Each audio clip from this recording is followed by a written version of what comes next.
As a successful career woman, Joyce Soa fought hard for her independence. Until the day she decided to give it all up for a handsome stranger. Bryant was very attractive. It was just an immediate connection. She was just head over heels. They just seemed to go together so well. But the consequences of Joyce's decision would cut deep. You would think this could never happen to someone like her. And Joyce would soon find herself fighting for something else altogether. I thought, this guy is crazy. I never would have dreamed that he would have tried something like this, ever. When it comes to love and marriage, things aren't always as they seem. In 2002, Joyce Soa was the perfect example of an independent woman who had successfully climbed the career ladder in the nation's capital. I had worked with the Secret Service, and then I moved to Treasury, and I became the chief of staff to 3 different political appointees there. I had the most rewarding career in the government. I was making very good money. The vivacious 53-year-old had never been married, instead choosing to dedicate her life to her career. That summer, Joyce was set to retire by the end of the year and was looking forward to enjoying the fruits of her labor. I was living in a townhouse in Alexandria, and I wanted to move. I was really looking for an investment property. As Joyce cruised through her neighborhood one day that August, she noticed a real estate sign for new homes being built nearby. I found the name of the agent and left a message, called me back, and we talked for a bit. Hey, I just got your message that you're interested in one of the houses. He sounded so cute, and it was just an immediate connection that I felt with him. His name was Bryant Parker, and as they set up a meeting, Joyce couldn't help but feel some undeniable magnetism at play. He said he would come over and show me the houses. I was really excited about meeting him. When Bryant arrived, Joyce was pleased to see his face matched his voice. My pleasure. I opened the door and I thought, oh gosh, he's gorgeous. Are you ready to go look at your new house? Let's go do it. I am. I'll tell you what. I'll drive. When Joyce mentioned that she was interested in purchasing a country home as well, Bryant told her he'd be happy to help with her search. I wanted to buy a house in Middleburg because I was always into the horse scene and I'd go to the races. And it was like a 40-minute drive from my townhouse. I'm going to find you that perfect place. From there, the pair spoke daily about real estate. And it wasn't long before those chats morphed into marathon conversations about their lives. You're reading my mind. She was very interested in him. He had outgoing personality, you know, he was in sales, and they just seemed to go together so well. So one night, Joyce took a chance and invited Bryant over for dinner. And we had a bottle of wine. We just sat there and had a blast. Although, Joyce was disappointed to learn that Bryant was only recently separated from his wife of 16 years, with whom he had a 12-year-old son. He didn't want to separate from his wife because they had a son. His soon-to-be ex-wife was moving up to Pennsylvania. I didn't want to date somebody that was just separated because it takes a while to go through it. And so I was really leery about that. But Joyce remained encouraged by the fact that Bryant seemed to want to see her more frequently. He was coming over for dinner once a week. I could just feel the heat from his body. I was just really attracted to him. Joyce was especially overjoyed when one night after dinner, Bryant finally made a move. It was just like night and day between kissing anybody else. From that moment on, all uncertainty vanished. And in the fall of 2002, when Bryant helped Joyce close on her beloved country home, the two were inseparable. Bryant seemed like a pretty nice guy. And Joyce seemed to be happy. And I respected him because he was with Joyce. The physical, the emotional, the spiritual, Just everything was there. Well, she knew what she wanted. I thought, I am falling in love with him. But Joyce had no idea that she'd given her heart to a ticking time bomb, and her future with Bryant would explode in a horrific conclusion she never saw coming. I was in total shock. I could not believe it. I thought, who does that? The blood just started pouring, and the look on his face was horrid.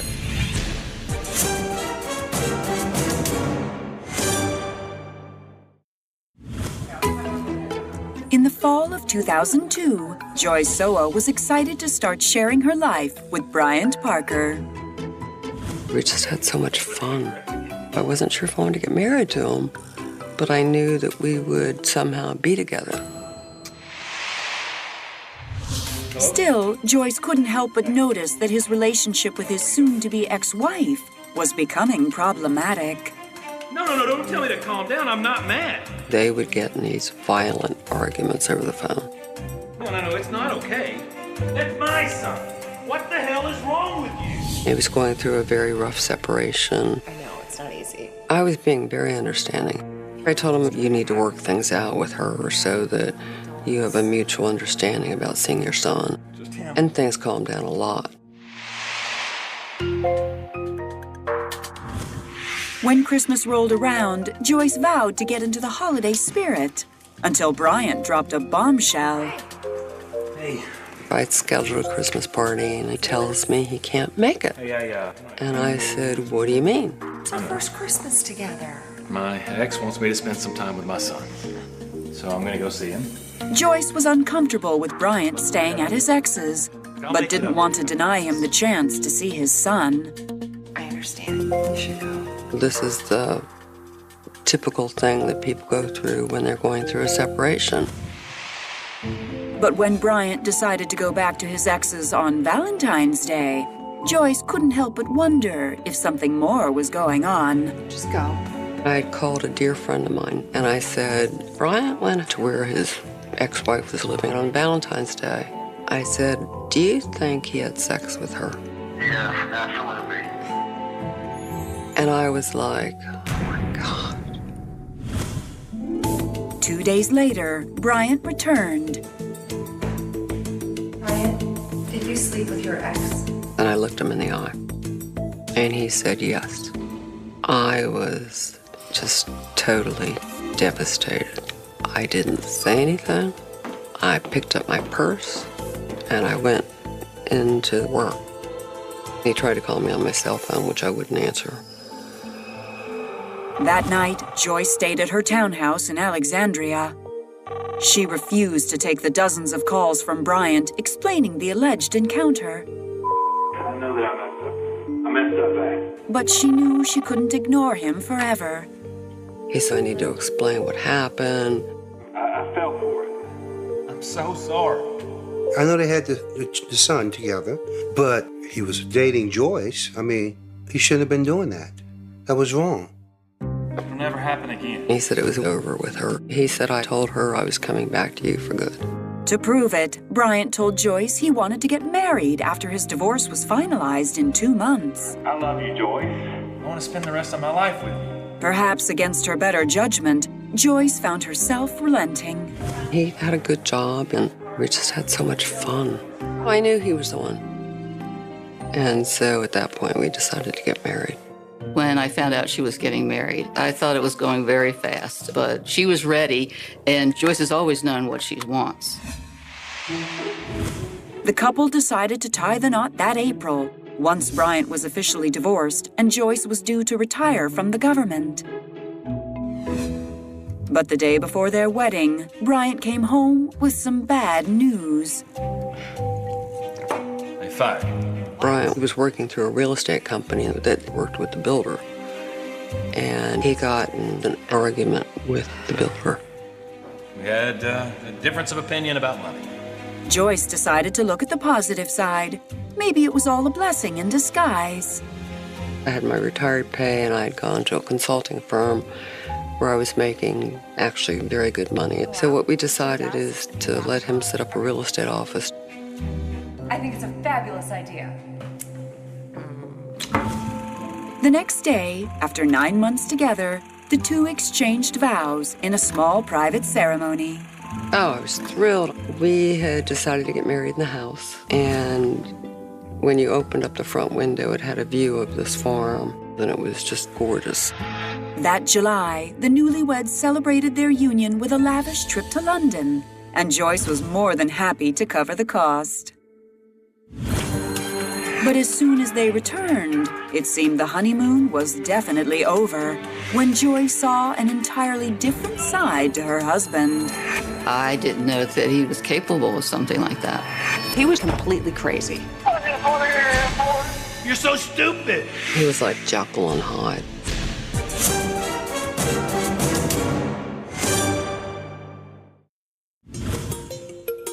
In the summer of 2004, Joyce Soa was happy to help her new husband, Bryant Parker, start his own real estate company after he was fired from his job. I paid the rent. I bought him the computer. I spent $25,000 setting up the office. But despite her help, it seemed as if a switch had flipped in Bryant's personality, starting with his work ethic.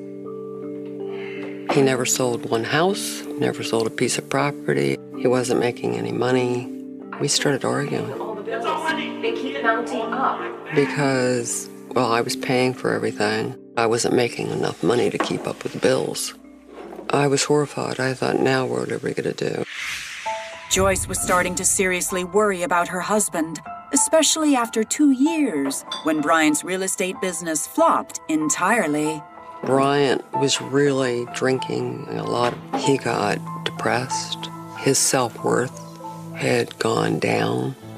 I could tell that he wasn't happy. Joyce struggled to support Bryant over the next few years as he bounced from one job to the next, but his excessive drinking was beginning to take its toll.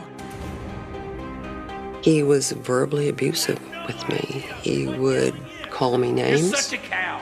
You're so stupid. He would yell at me and scream, and, he apologized, but then the drinking continued. Desperate to set her husband straight, on December 1st, 2009, Joyce told Bryant that she wanted a separation. I said, I'm giving you a year. clean up your act, quit drinking, find a good job. I said, you gotta just take care of yourself and do what you need to do. Fine, Joyce. Bryant moved out of the house and in with family members. I was happy that she had kicked him out, but she looked frail, lost a lot of weight. I was very concerned. But by the following year, it was clear their separation was not having the effect on Bryant that Joyce had hoped. He was drinking even more. He had no money. That September, Bryant admitted himself to a local psychiatric ward in Virginia.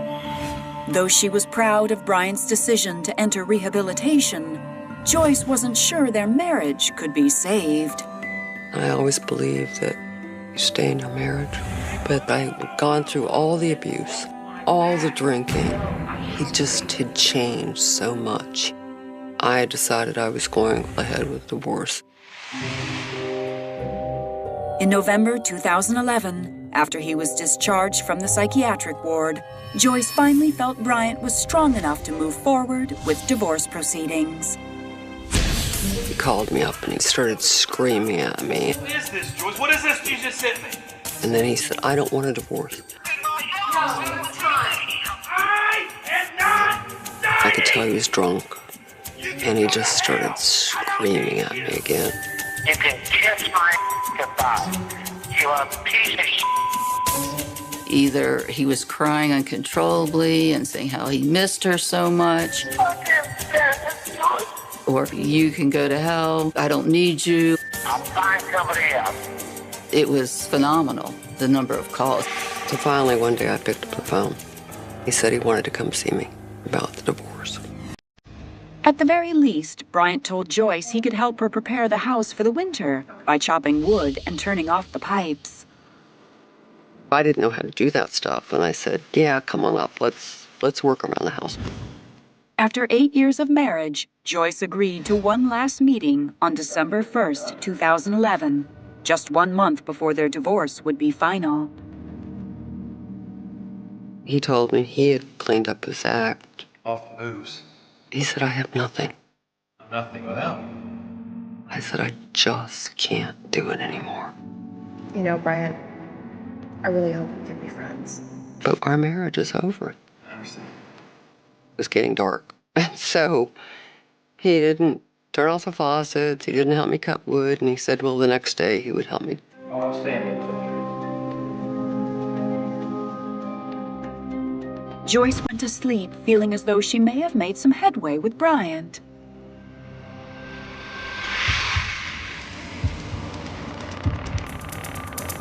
I opened up my eyes, and he was standing over me with a knife. What are you doing? And what Bryant did next would change Joyce's life forever. Hello, this is 911. I killed my wife.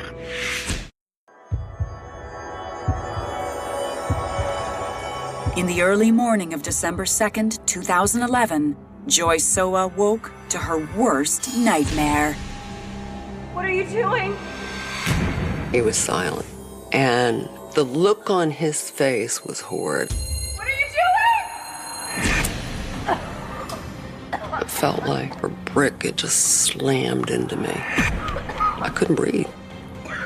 I reached over and grabbed the phone. I dialed 911. Someone is killing me. And when I said that, he stabbed me in the back. I mean, he was out to kill me.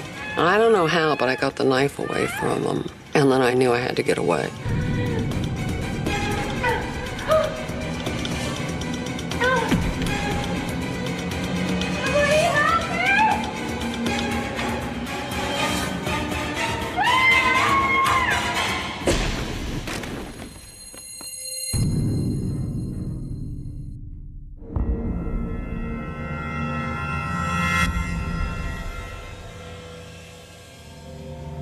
Hello? Hello, this is 911.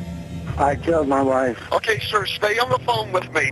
Strangely, Bryant did as the 911 operator instructed, holding a cloth on Joyce's chest wound to stop the bleeding. He could have run away, but he knew that she had implicated him. Police, let me see your hands! Let me see your hands! Police immediately arrested Bryant, charging him with attempted first-degree murder as EMTs worked to frantically save Joyce's life. I need a helicopter right away!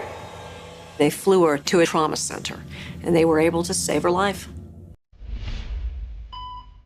When Joyce finally awoke after major surgery, she was told the knife had missed her heart by inches.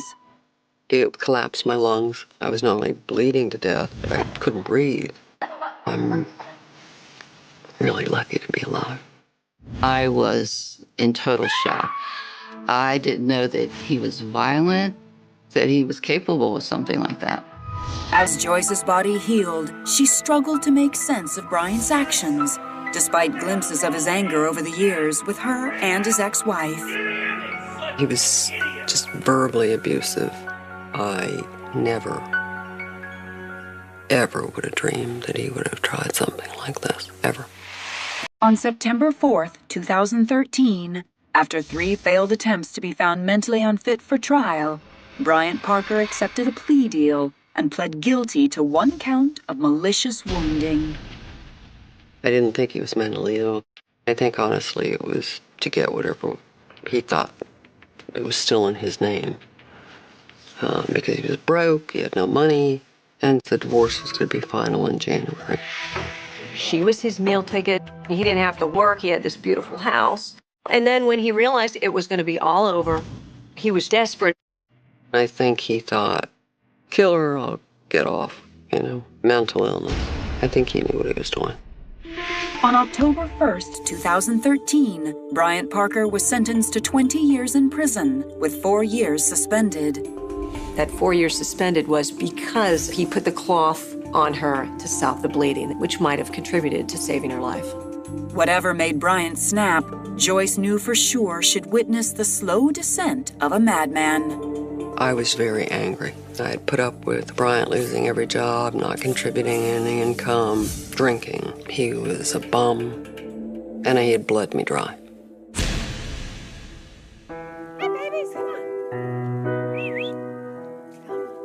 In the years since she was attacked, Joyce has remained on disability and still suffers from PTSD. Every day, I woke up. First thing in my mind was the stabbing. They tried to murder me. I was lost for 2 full years. I didn't know what to do with myself. She always have been a strong woman. I think that is prevailing now. She's getting stronger. Now, Joyce has found a way to channel her experience as a domestic abuse victim's advocate. I speak about once a month, and I relive everything that happened to me so that people can learn from my mistakes.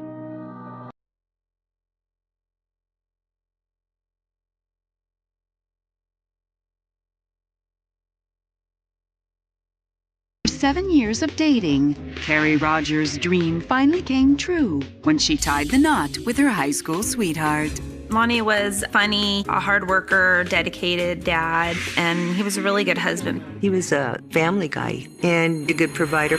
But underneath Lonnie's strong work ethic was an ugly obsession. We found leg restraints and handcuffs. This hurt so many people.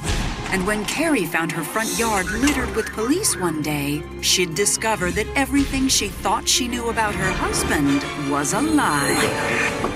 The things that he was hiding, it's disgusting.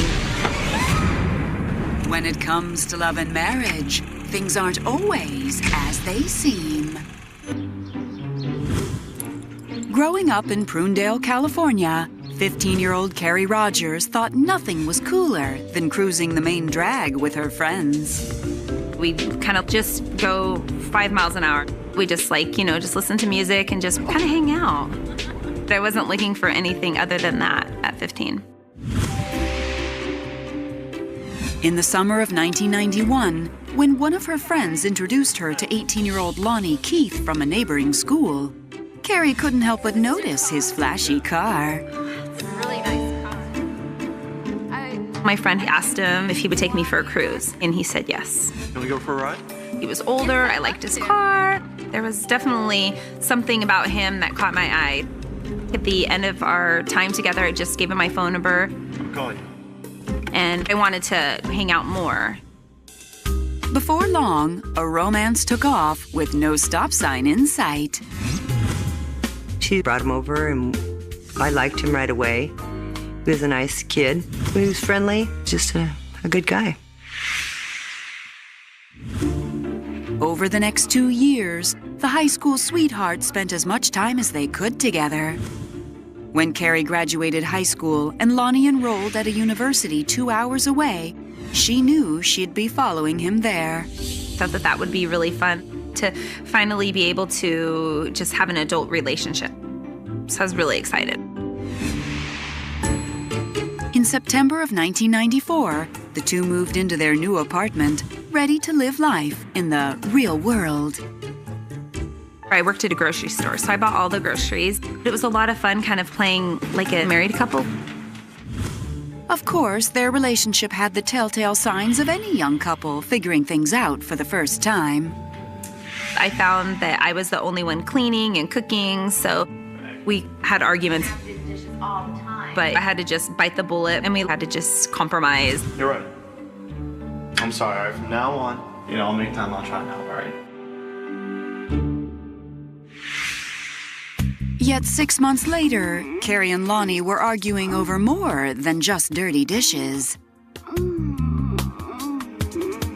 I walked in one night and saw Lonnie watching porn on TV, and I was livid. Lonnie, why are you watching this? It's not my fault. I invited my friend over. He said he wanted to... You guys are watching porn together? Lonnie claimed the videos weren't his. So, It only just started. I want you to stop this, Lonnie. Absolutely. Come on, you know me. It won't happen again. But when Carrie caught Lonnie watching porn several more times by himself, she felt she couldn't ignore this new habit. I just felt really disrespected. Here I see these, beautiful girls. I'm thinking, wow, it must be me, it must be me. I can't take this anymore. I'm leaving, Lonnie. Hey, come on. Carrie moved to Paradise, California to be near her mother and attend beauty school. Still, despite the geographical distance between them, Carrie and Lonnie were never truly apart. I definitely missed him, but we talked every night. When Carrie suggested Lonnie start taking classes at Chico State University, just like that, the two were back together. The young couple moved into an apartment 20 minutes from the campus, and this time they wanted to make it serious. We've been talking about getting engaged, and I was excited to take it to the next step and to be Lonnie's wife. Unfortunately, the engagement wasn't a magic cure-all for the couple's issues. I would wake up in the middle of the night and Lonnie wouldn't be there. So I crept into the living room as quietly as I could and caught him watching the pornographic material again. What are you watching? Nothing. What are you doing up? Then quickly he'd try to turn it off, but I knew what it was. I wasn't stupid. When Carrie discovered she was pregnant that October, Lonnie's bad habits no longer seemed like a deal breaker. I told her a lot of people do watch it, and that didn't really bother me that much. That summer, the soon-to-be parents said their vows in a small ceremony at a local park. 3 weeks later, Carrie gave birth to a baby boy. It was neat to see Lonnie be so excited about being a dad. It was just a really fun time. But Carrie's happiness would be short-lived when she discovered that old habits die hard. He was a monster. Everybody was totally shocked. I was sick to my stomach. I thought, this can't be happening.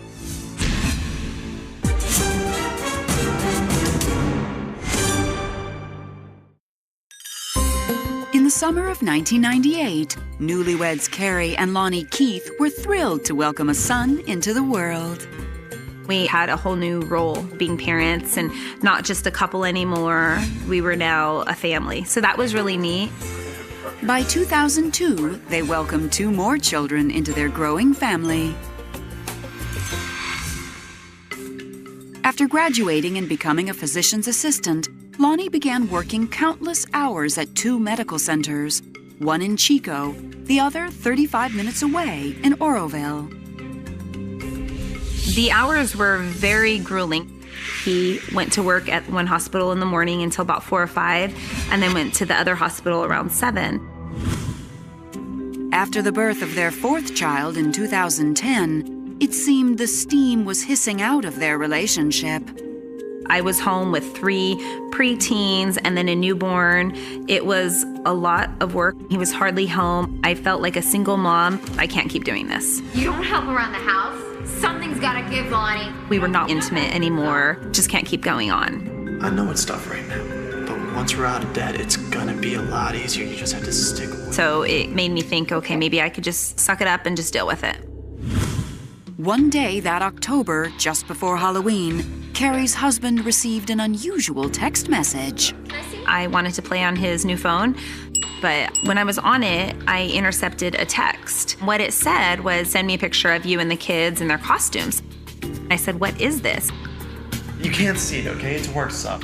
And I said, okay, that didn't sound like a work-related topic whatsoever. It's work-related. Something told me, that it wasn't right. That night, Carrie decided to look into their phone records. I came across a number that had come up quite a bit in the last, couple of weeks. So I went ahead and called it. You reached Natalie. Please leave a message. I immediately started yelling at him, asking him what it was. What is this? What are you doing? Are you having an affair? No, it's not what you think. I don't believe you. We're just friends. She's a coworker. There's nothing. We just text. Completely rattled, Carrie couldn't get beyond her suspicions of Natalie. I found out where she lived, and I went to her house. I just kept thinking, Lonnie wouldn't do that. But Carrie kept trying to find evidence of him cheating. What are you doing here? I am not having an affair with your husband. I know you're seeing him. Leave me alone. Carrie wasn't proud of her actions, but she was determined to get to the bottom of the gut feeling she had that Lonnie was lying. And she was finding plenty of other bizarre things to question. One day I went into the garage. I just started kind of looking around for a box that had old VHS tapes. I found zip ties, thigh-high nylons, and a syringe that had fluid in it. I definitely thought that was weird. What is this? He said, the nylons, those are yours. And the needles, those are left over from the night before, left in his lab coat, and he forgot to discard it. The zip ties are for basic stuff that I'm doing around here. I mean, look at this. Why are all these things hidden? Lonnie confessed he felt the need to hide everything from Carrie because she made such a huge deal out of even the smallest things. But Carrie knew better. I thought that the items were for his mistress. I thought they were doing weird things. I say, gosh, Carrie, you're being really hard on him. He's working the late shift. He's tired. You know, I go, you're nagging on him. I go, back off. Just let it go. With 4 kids to care for, Carrie felt she had no choice but to trust her husband. I had nothing else to go on. He had the perfect answer to every single question. 1 year later, it was getting even harder for her to believe her husband when an unexpected package arrived in the mail. And what Carrie found inside made her heart skip a beat. I couldn't believe that he would do anything like this. It was literally making Carrie go crazy. I just had had enough, and I wanted answers.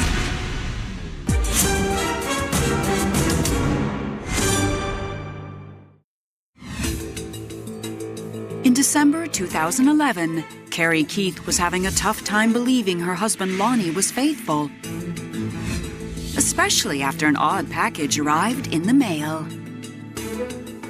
When I opened it, there were women's thigh-high nylons with lace at the top. And I said, what is this? Well, listen, it's not what you think. He said they were for me. It was a Christmas present. That was something that he liked me to wear on occasion. So I just figured he'd pick them out. Why in the world would I ever cheat on you? Lonnie was saying and doing all the right things, including insisting they see a marriage counselor. But none of it was sitting well in Carrie's gut. Lonnie said that this other woman and him never had an affair, but in the back of her mind, she still felt that Lonnie was lying. When the new year came, Carrie suggested Lonnie move out while they attend counseling to give her some space to think. It didn't last long. Kids miss you. The pair remained in close contact, working on their marriage together. I'm gonna try to change. I'm gonna stop snooping. I want to make this work. Carrie allowed Lonnie to move back home in May 2012. He was starting to be more caring. They were going to counseling, and I thought, well, maybe it was working. But it always seemed that just when Carrie had gotten a grip, something else would happen to send her back into a tailspin. That August, Carrie awoke in the middle of the night with a strange feeling. Lonnie wasn't there. I thought he should have been home by now. So I quickly got on my phone, and there was a tracker that came standard with the phone, and I just started tracking him. Her husband was nowhere near his job. He was in downtown Chico. I immediately thought of the mistress. My first thought was, she moved to Chico. Furious, Carrie called Lonnie, who insisted he was 35 minutes away in Oroville at work. I said, really? Because I see you right now. You're in downtown Chico. All of a sudden, I started seeing the dot move on the way to the freeway to head south, back to work. I can see you moving. I'm at the hospital. Why don't you prove to me that you're at work? Why don't you call me on the landline? 40 minutes later, Lonnie did just that, but Carrie knew what she had seen. He calls from an Oroville work phone number and says, look, I'm here. And I'm, thinking to myself, well, yeah, because you drove back. He explained that, oh, these GPS things, they mess up all the time. Why are you lying to me? I was very frustrated. I just didn't trust him. It felt like he was definitely messing with my mind. And there were times where I would go into my bedroom and just cry. Carrie wondered if she was going crazy, but she wouldn't worry much longer. I had woken up at 6 in the morning. I texted Lonnie and I said, another late night, and I didn't hear from him. Carrie got dressed in a hurry, convinced she knew where he was, at his mistress's. I wanted to catch Lonnie in the act. I just needed to see his car. I had to finally have the proof. I opened up the garage and... Are you Carrie Keith? Yes, officer. I saw a Chico police officer. I thought that Lonnie was in a horrible accident. I couldn't believe that this could be happening. I was terrified. On the morning of January 27th, 2013, Carrie Keith feared the worst as police swarmed her front yard. I asked the police officer what's going on. Has there been an accident? We can't talk about that right now, but we'll talk. Come on inside. When detectives explained what was happening, all Carrie could do was sit in stunned silence. The Chico Police Department had been engaged in an ongoing investigation, kidnappings and sexual assault cases that had been taking place at Chico State. Over the last 2 years, 11 assaults were reported around the Chico State campus. Police set up surveillance, and the previous night they noticed a car cruising the area for over an hour.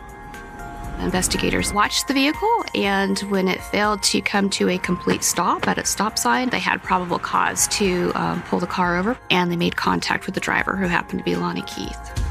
Good evening. Great. What brings you to the area? I know, just driving back from work. They noticed some blankets in the backseat area of the car, which was significant because one of the victims said the car that she had been put into as being like a cave of blankets. Mind if we take a look around the vehicle? The officers were alarmed by what else they found. They found syringes loaded with clear liquid. There were 2 pairs of nylons. They also located athletic tape. Can you explain what's going on over here? Yeah, I'm a physician's assistant. Police didn't buy it. Instead, they brought Lonnie to the station for further questioning. The stockings were significant because the victim had said that the person that grabbed her off the street was wearing a stocking over his face. 2 remembered being zip-tied and tape being used on their mouth or their eyes and being injected. When police obtained a search warrant, they discovered more disturbing evidence. There were zip ties found in the trunk of the car, leg restraints, and handcuffs. There were vials of Haldol and diphenhydramine. And in combination, it basically knocks a person out. Officers immediately arrested Lonnie, charging him with rape, assault with intent to commit rape, and 2 counts of kidnapping. We believe that everything was ready to go. The car was set up, the windows were covered, the syringes were loaded. All he needed to do was find somebody.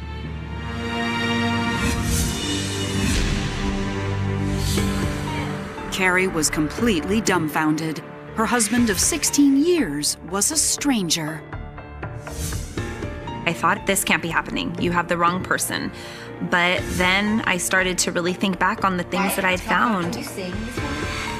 And Carrie couldn't forget the night Lonnie's GPS tracker placed him near the Chico University campus. I feel like that night he could have been on the prowl looking for a young girl. I was sick to my stomach just thinking that my husband could be responsible for this. I don't understand. I think I had on these blinders.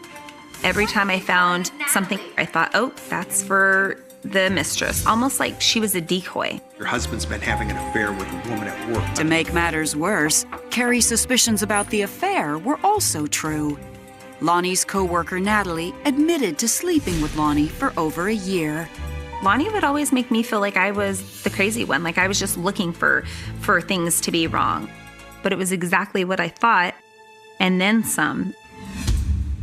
Just before Lonnie's trial, the police were able to link Lonnie to a third assault that occurred before the other two in the spring of 2012. We were just trying to get through the first two, and then to have a third one pop up.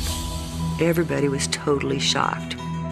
We all believe that Lonnie was responsible for more than the 3 that he was charged with.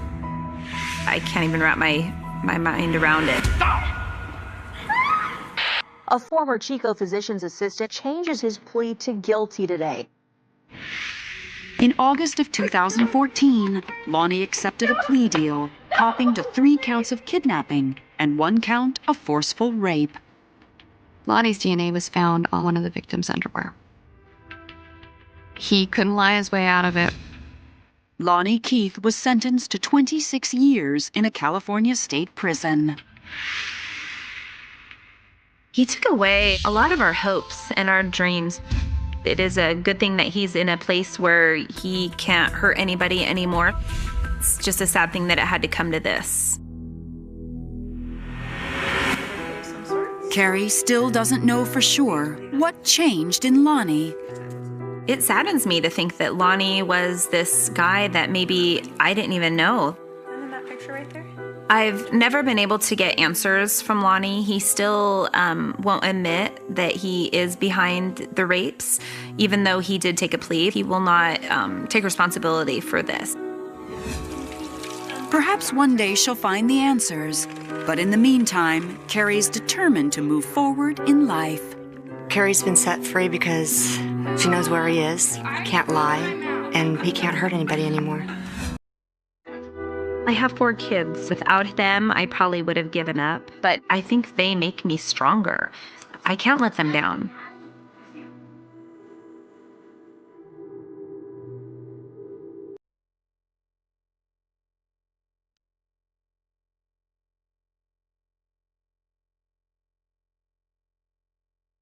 The room was still wrapped in the kind of silence that only exists just before dawn, when the world seems to hesitate between darkness and light. Outside, the countryside lay frozen under a pale winter sky, the skeletal branches of trees scratching faintly against the wind. Inside the house, everything appeared calm, untouched, almost serene. A soft breath rose and fell beneath the blankets on the bed, steady and unaware, as if nothing in the world could disturb it. And then, in an instant, that illusion shattered. Her eyes opened not because of a sound, but because of a presence. A shift in the air, a weight that did not belong, the kind of instinct that bypasses logic and goes straight to fear. At first, her vision blurred between sleep and reality, struggling to make sense of the silhouette standing over her. A figure, motionless, watching. And then clarity came crashing in all at once. There he was, a man she had trusted, a man she had loved, a man who had once whispered promises of forever now stood at the edge of her bed, holding a knife. The blade caught the faintest glimmer of early morning light, just enough to reveal its shape, its purpose. His face, however, remained harder to read. It wasn't rage in the way people imagine rage, loud, explosive, obvious. It was something colder, detached. His eyes fixed on her not as a partner, not even as a person, but as something distant, something already decided. "What are you doing?" she asked, her voice breaking through the silence like a fragile thread stretched too tight. He didn't answer. There are moments in life when time doesn't just slow down, it fractures. Every second splinters into smaller and smaller pieces, each one heavy, suffocating.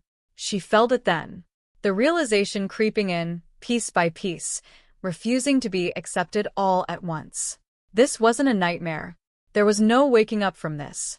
The first strike came without warning. It wasn't like in the movies.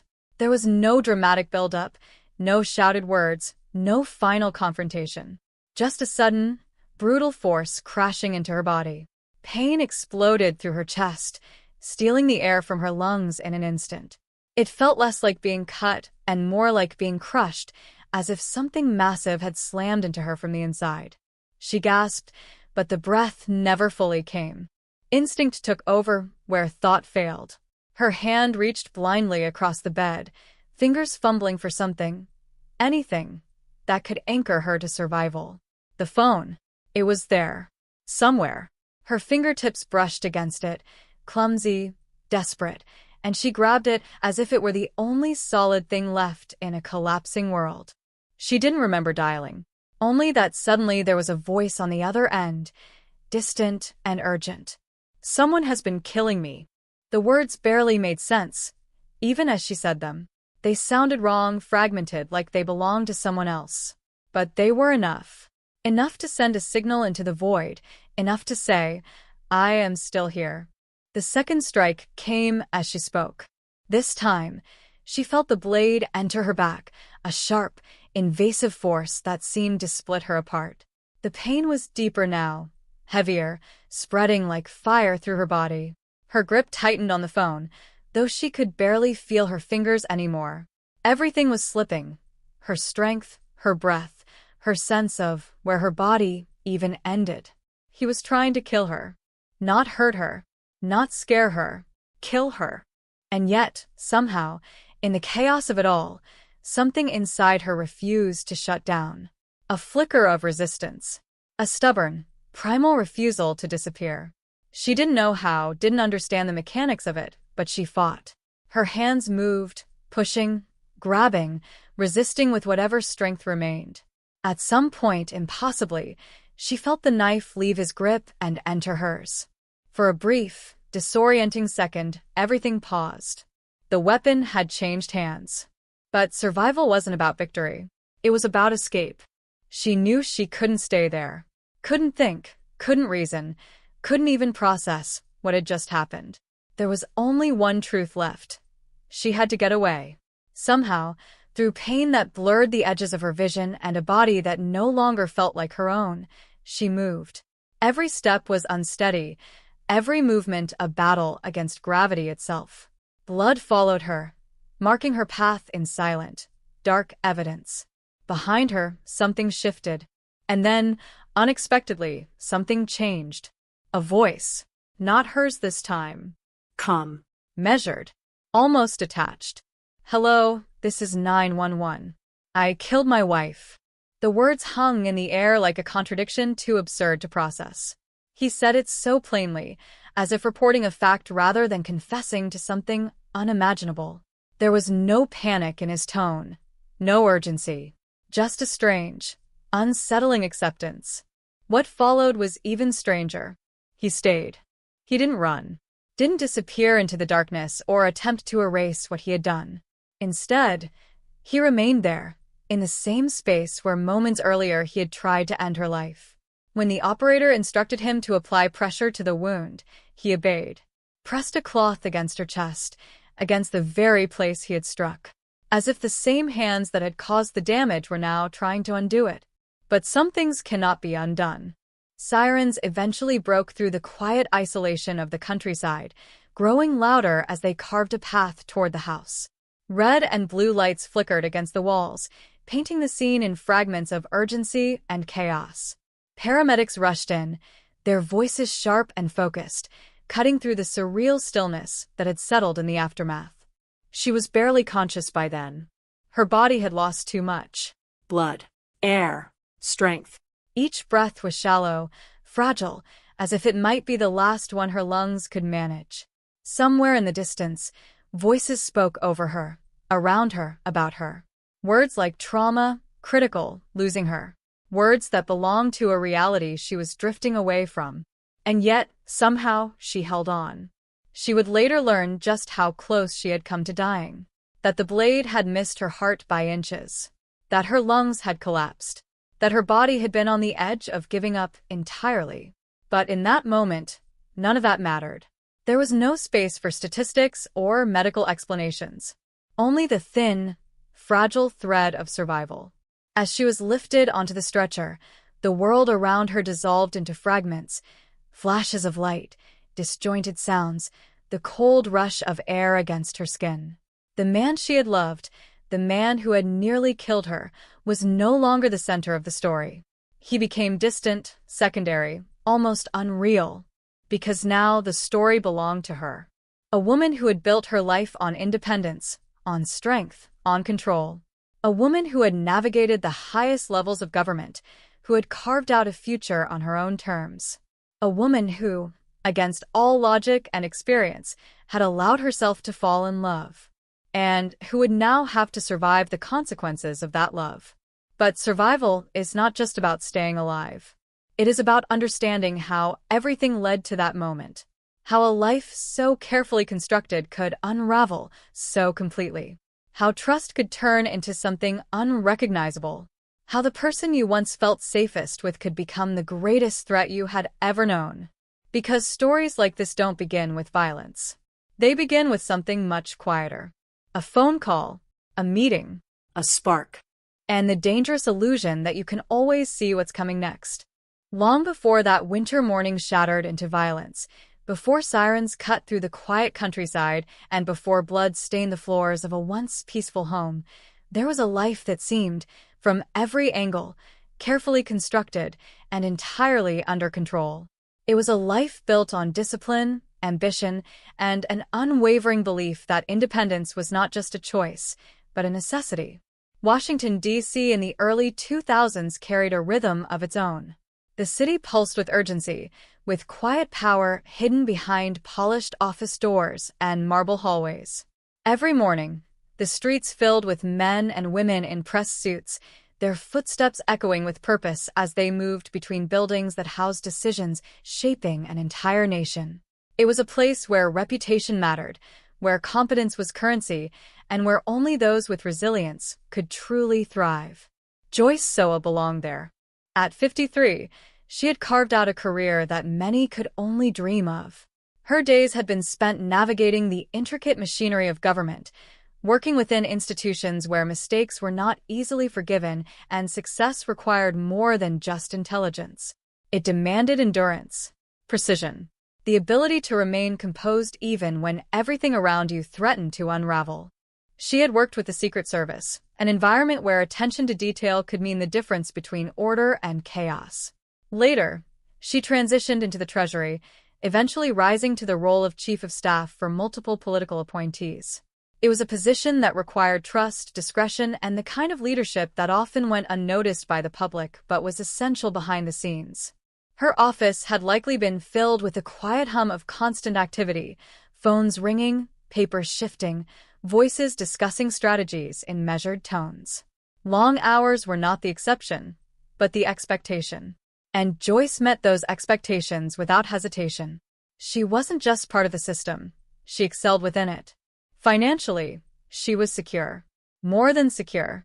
Her work had rewarded her with stability, with a kind of income that allowed her to make choices not out of necessity, but out of desire. She lived in a townhouse in Alexandria, a place that reflected both her success and her independence. It wasn't extravagant in a showy way, but it was hers. Every corner, every detail, chosen deliberately. There had never been a husband, no children. For some, that might have been seen as something missing. For Joyce, it had simply been the result of prioritizing a life she had chosen. Relationships had come and gone, but none had rooted deeply enough to alter the trajectory she had set for herself. She was used to relying on herself, used to making decisions without needing approval, used to a life where control was something she possessed, not something she chased. And yet, as 2002 approached, something began to shift. Retirement loomed on the horizon, not as an end, but as a transition. After decades of structured schedules and high-pressure responsibilities, there was finally space for something else. Something slower. Something personal. That summer carried a different kind of energy. The air felt lighter, possibilities stretching out in ways they hadn't before. For the first time in years, maybe decades, Joyce wasn't thinking about deadlines or meetings or political dynamics. She was thinking about what came next. She began to consider investments. Real estate, specifically. It wasn't just about money, though that was certainly part of it. It was about creating something tangible. A property she could shape, manage, perhaps even enjoy. Alexandria, with its historic charm and proximity to the capital, had always been convenient. But convenience was no longer the primary goal. She found herself drawn to the idea of something different, something quieter. Middleburg. The name alone carried a certain atmosphere. Rolling hills, open land, a place where the pace of life slowed just enough to let you breathe. It was known for its connection to the horse scene, for its elegance without pretense. For someone like Joyce, who had spent years immersed in the intensity of government work, it offered a kind of escape. She could picture it clearly. A country home, wide windows letting in natural light, the distant sound of hooves on soft earth, evenings that didn't revolve around schedules, but around stillness. It was more than an investment. It was a vision. One afternoon in August, as she drove through her neighborhood, something caught her attention. A real estate sign, simple but effective, standing near a development of new homes. It wasn't particularly remarkable on its own, just another indication of growth in the area. But for Joyce, in that moment, it represented opportunity. She slowed the car slightly, her eyes lingering on the details. The name of the agent, a phone number, information that, under different circumstances, she might have ignored. But not this time. Later, she made the call. There was nothing extraordinary about leaving a message. It was a routine action, one she had likely done countless times in both her professional and personal life. And yet, sometimes, it's the most ordinary decisions that lead to the most irreversible outcomes. When the phone rang and he called her back, the connection was immediate. Not logical, not something that could be easily explained, just a feeling. His voice carried a certain warmth, an ease that made conversation flow without effort.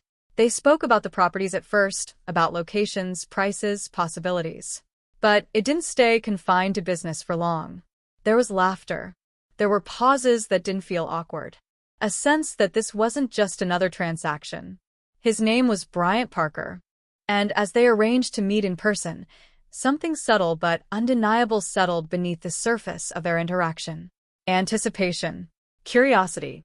A quiet excitement that Joyce hadn't expected and perhaps hadn't even realized she had been missing. The day he arrived, the air seemed charged with that same unfamiliar energy. When she opened the door, there was a brief moment, just a second, where expectation met reality. And reality didn't disappoint. He was exactly what his voice had suggested, and maybe more. Attractive in a way that wasn't just about physical features, but about presence. The kind of presence that draws attention without trying too hard. There was confidence in the way he stood, in the way he spoke. A natural charisma, shaped by years in sales, by understanding how to connect, how to engage. It wasn't forced. It felt genuine. Are you ready to go look at your new house? The question was simple, but it carried a tone that made it feel like the beginning of something rather than just the continuation of a conversation. She said yes. And just like that, the next chapter of her life began to unfold. They drove together, talking easily, the conversation slipping between professional and personal without clear boundaries. When Joyce mentioned her interest in a country home in Middleburg, Bryant didn't hesitate. He would help her find it, the perfect place. It sounded like a promise. And at the time, there was no reason to doubt it. Because everything in those early moments felt right, natural. As if two paths that had been separate for so long had finally found a way to intersect. But what Joyce couldn't see, what no one could see, was that this intersection wasn't leading toward the peaceful, fulfilling future she had imagined. It was leading somewhere far darker, somewhere that would unravel everything she had built, piece by piece. And by the time the cracks began to show, it would already be too late to turn back. Long before fear found its way into her home, before her name would be tied to police reports and courtrooms, Joyce Soa was known for something entirely different. She was the woman people trusted when things needed to be handled, the one who walked into a room and quietly took control without ever needing to raise her voice. There was a steadiness about her, something grounded and deliberate, as if every step she took had already been considered 3 moves ahead. It wasn't that she had lived a life without risk or uncertainty, but rather that she had learned how to navigate both without letting them define her. She had not stumbled into success. It had been built slowly, through years of discipline and choices that often required sacrifice. While others around her were forming families, settling into predictable routines, Joyce had been climbing. Late nights at the office weren't an inconvenience. They were part of the process. She understood early on that independence came at a cost, and she had been willing to pay it. Promotions didn't come easily in the environments she worked in, especially not for someone who refused to rely on anything but her own competence. Yet she earned them, one after another, building a reputation that followed her wherever she went. People who worked with her remembered the way she carried herself. There was a kind of quiet authority in her presence, not intimidating, but unmistakable. She listened more than she spoke, observed before she acted. When decisions needed to be made, she made them clearly, without hesitation, and stood by them. It wasn't arrogance. It was certainty shaped by experience. Outside of work, her life reflected the same sense of control. Her townhouse in Alexandria wasn't just a place to live. It was an extension of who she was. Everything had its place. Clean lines, thoughtful details, a space that felt both welcoming and intentional. It was the kind of home that didn't just happen by accident. It was curated over time, each piece chosen with care, each room carrying a quiet sense of order. There were friendships, too, though they often existed on the edges of her demanding schedule. Dinners when time allowed, conversations that picked up exactly where they had left off, even if weeks or months had passed. The people close to her understood who she was. They didn't expect constant presence. They respected the life she had built. And yet, for all the structure, there was still a part of her that remained open. Not naive, not reckless, but open in a way that allowed for possibility. She hadn't closed herself off to love. She had simply never found something that felt worth rearranging her life for. Until Bryant. At first, it was subtle. The phone calls that stretched longer than necessary, drifting away from property listings and into personal stories. The way she found herself smiling during conversations that had no reason to be memorable. It wasn't dramatic. It didn't feel like the kind of overwhelming, uncontrollable emotion people often describe. It felt easy. That was what made it different. There was no pressure to impress, no sense of performance. With him, she didn't feel like she was balancing roles or expectations. She could just be. And after years of navigating environments where every word and action carried weight, that simplicity was something she hadn't realized she needed. When she invited him over for dinner, it wasn't an impulsive decision. It was measured, considered, just like everything else in her life. But beneath that careful reasoning was something else. Curiosity. A quiet anticipation she couldn't quite explain. The evening unfolded without friction.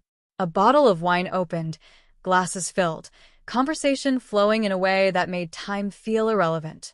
They talked about everything and nothing at once. Work, past experiences, small details that would normally seem insignificant but somehow felt important in that moment.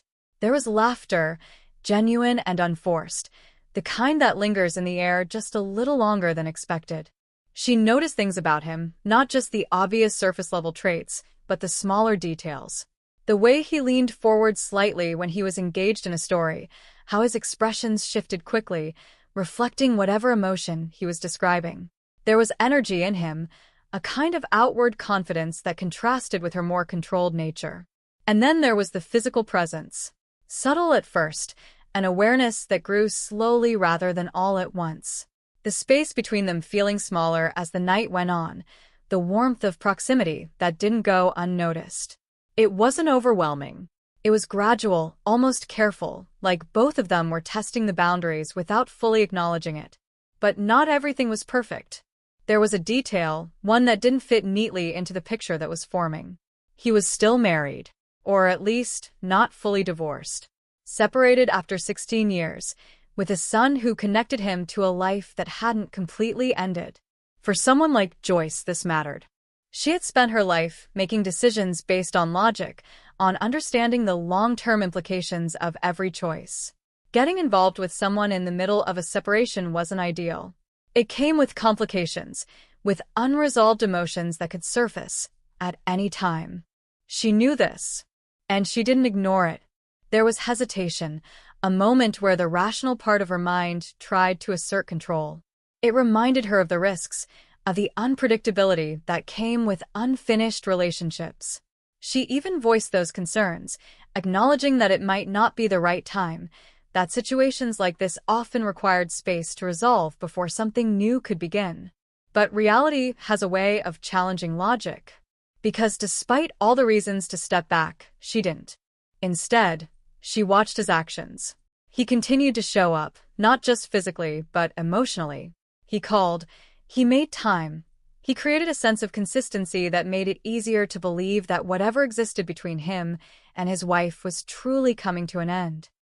He didn't seem distant or conflicted. He seemed present. And presence is powerful. Weeks passed, and what had started as occasional dinners became something more regular. A rhythm formed, one that felt natural, unforced. He would come over once a week, sometimes more, each visit reinforcing the connection that was steadily deepening between them. There was a moment, one that stood out not because of what was said, but because of what it represented. After dinner one night, as the conversation slowed and the space between them felt charged with something unspoken, he leaned in. The kiss wasn't hesitant. It was immediate, certain, as if the question had already been answered before it was even asked. For Joyce, it was unexpected in its intensity. Not just the physical sensation, but the way it seemed to dissolve the last remaining barriers she had been holding on to.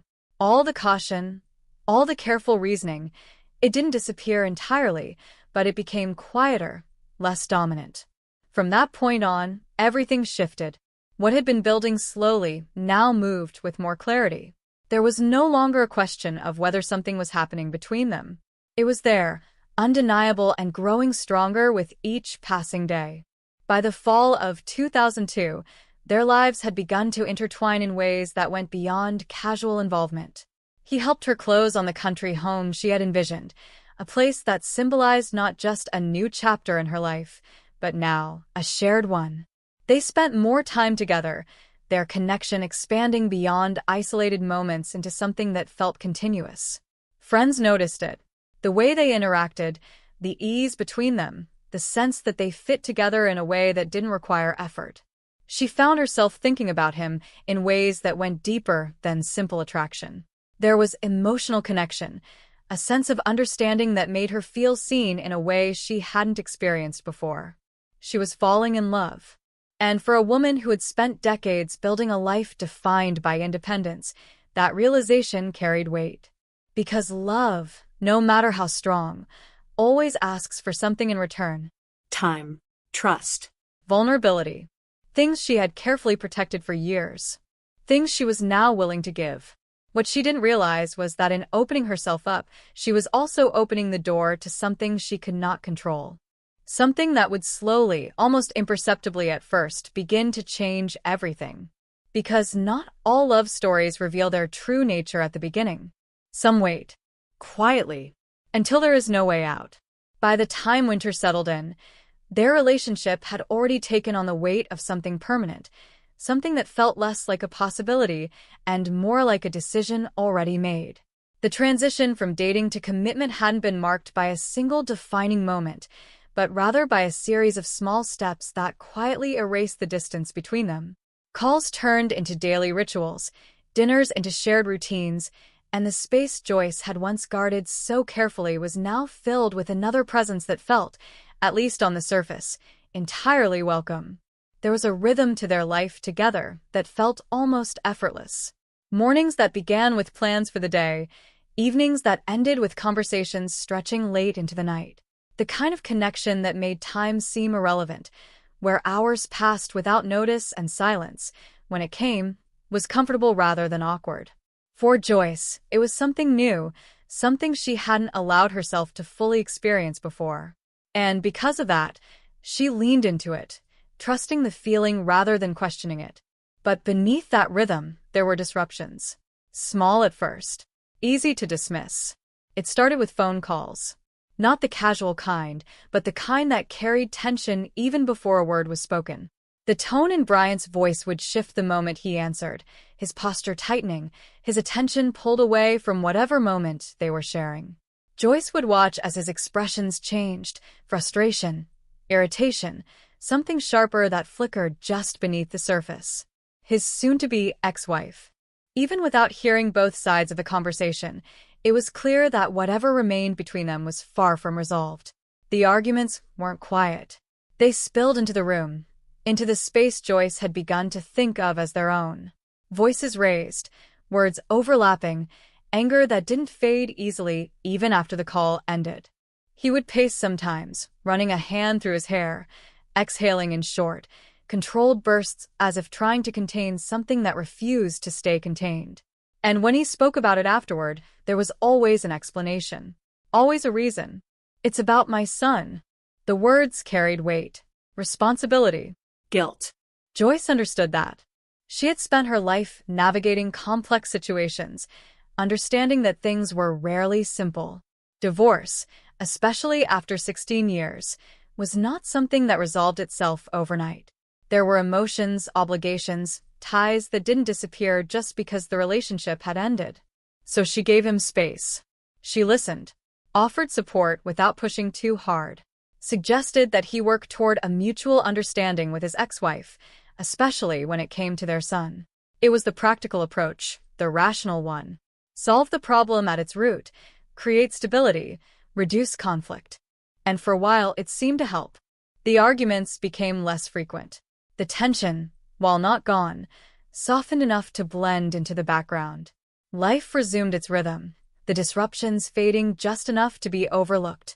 But not entirely, because some things don't disappear. They wait. Christmas approached, bringing with it a sense of anticipation that felt different that year.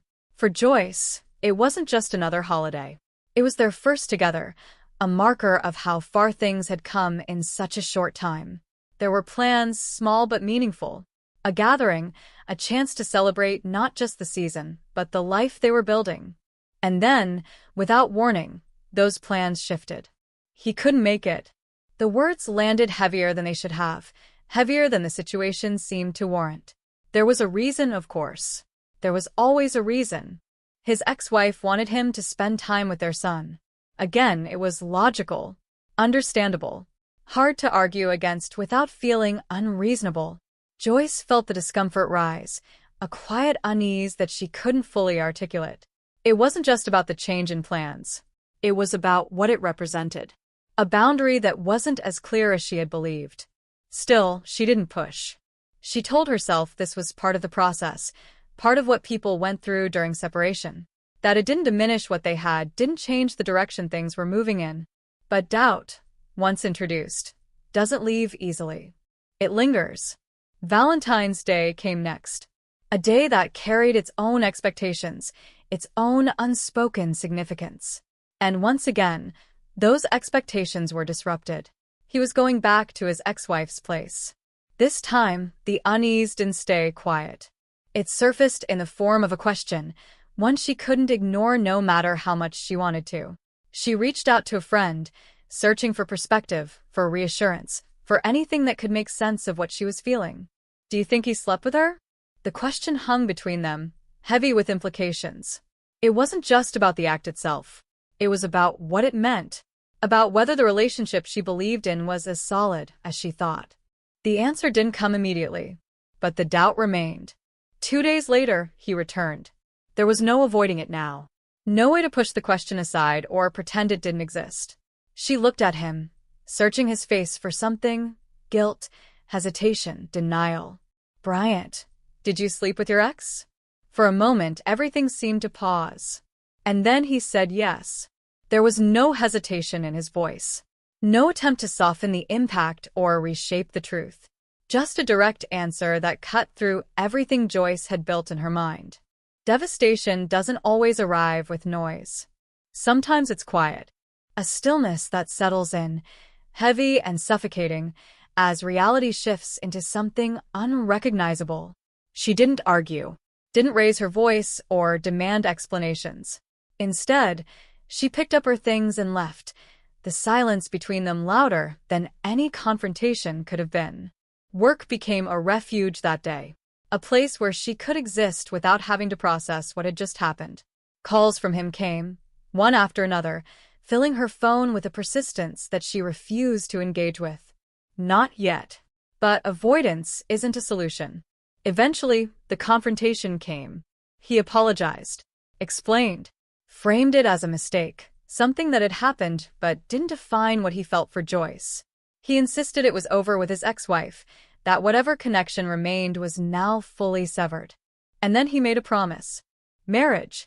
Not someday, not as a distant possibility, but soon. As soon as the divorce was finalized. The offer wasn't just about commitment. It was about reassurance, about proving that what they had was real, that it was stronger than the mistake he had made. For Joyce, it was a turning point. Everything she believed in, everything she had built her life around, logic, caution, independence, stood in opposition to the decision in front of her. Walking away would have been the safer choice, the rational one. But emotions don't always follow logic. And love, once it takes hold, has a way of reshaping priorities. She forgave him, not because what he had done didn't matter, but because she believed in what they could be beyond it. She chose to trust the version of him that had made her feel seen, valued, understood. Within months, they were married. A small ceremony, intimate and personal, held in the very home that had once symbolized her independence. Now, it marked something else entirely.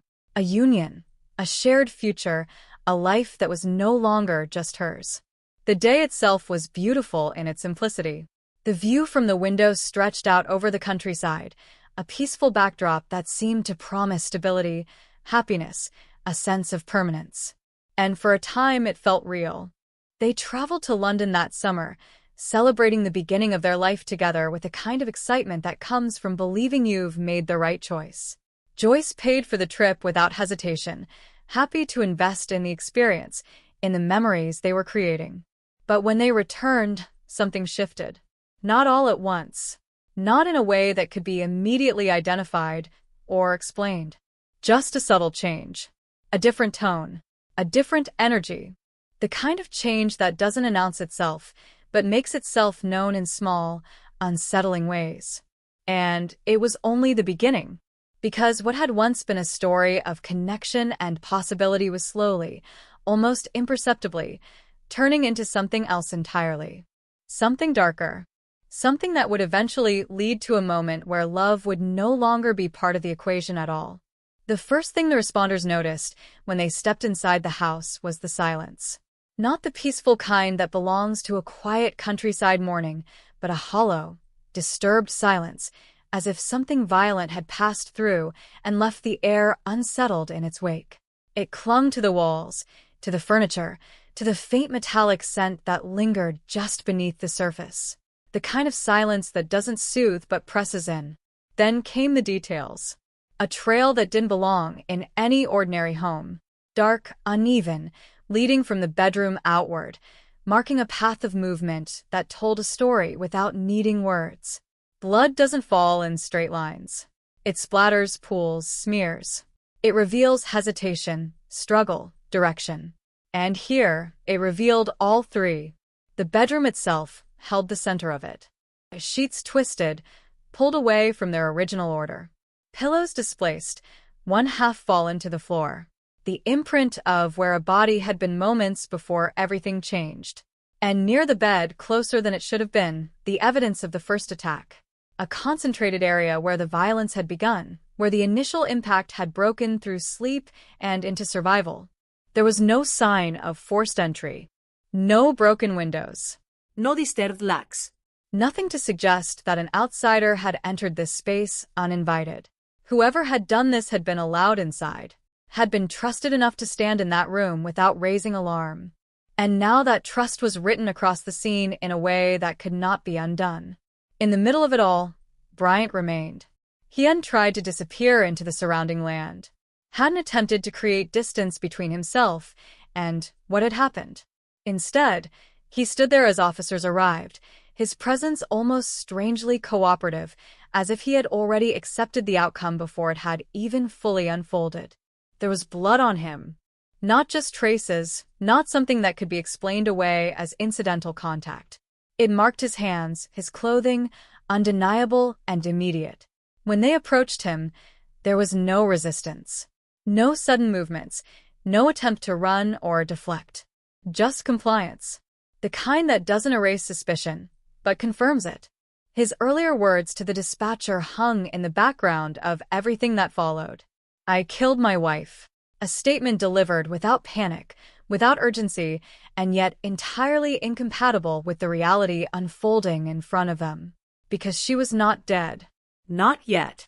Paramedics moved quickly, their focus narrowing entirely on Joyce as they worked to keep her alive.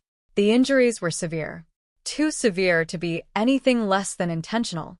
One wound to the chest, dangerously close to vital organs. Another to the back, deep enough to suggest force, determination. This wasn't a moment of reckless anger. It had structure, direction. Her breathing was unstable, shallow and uneven, each inhale a visible effort.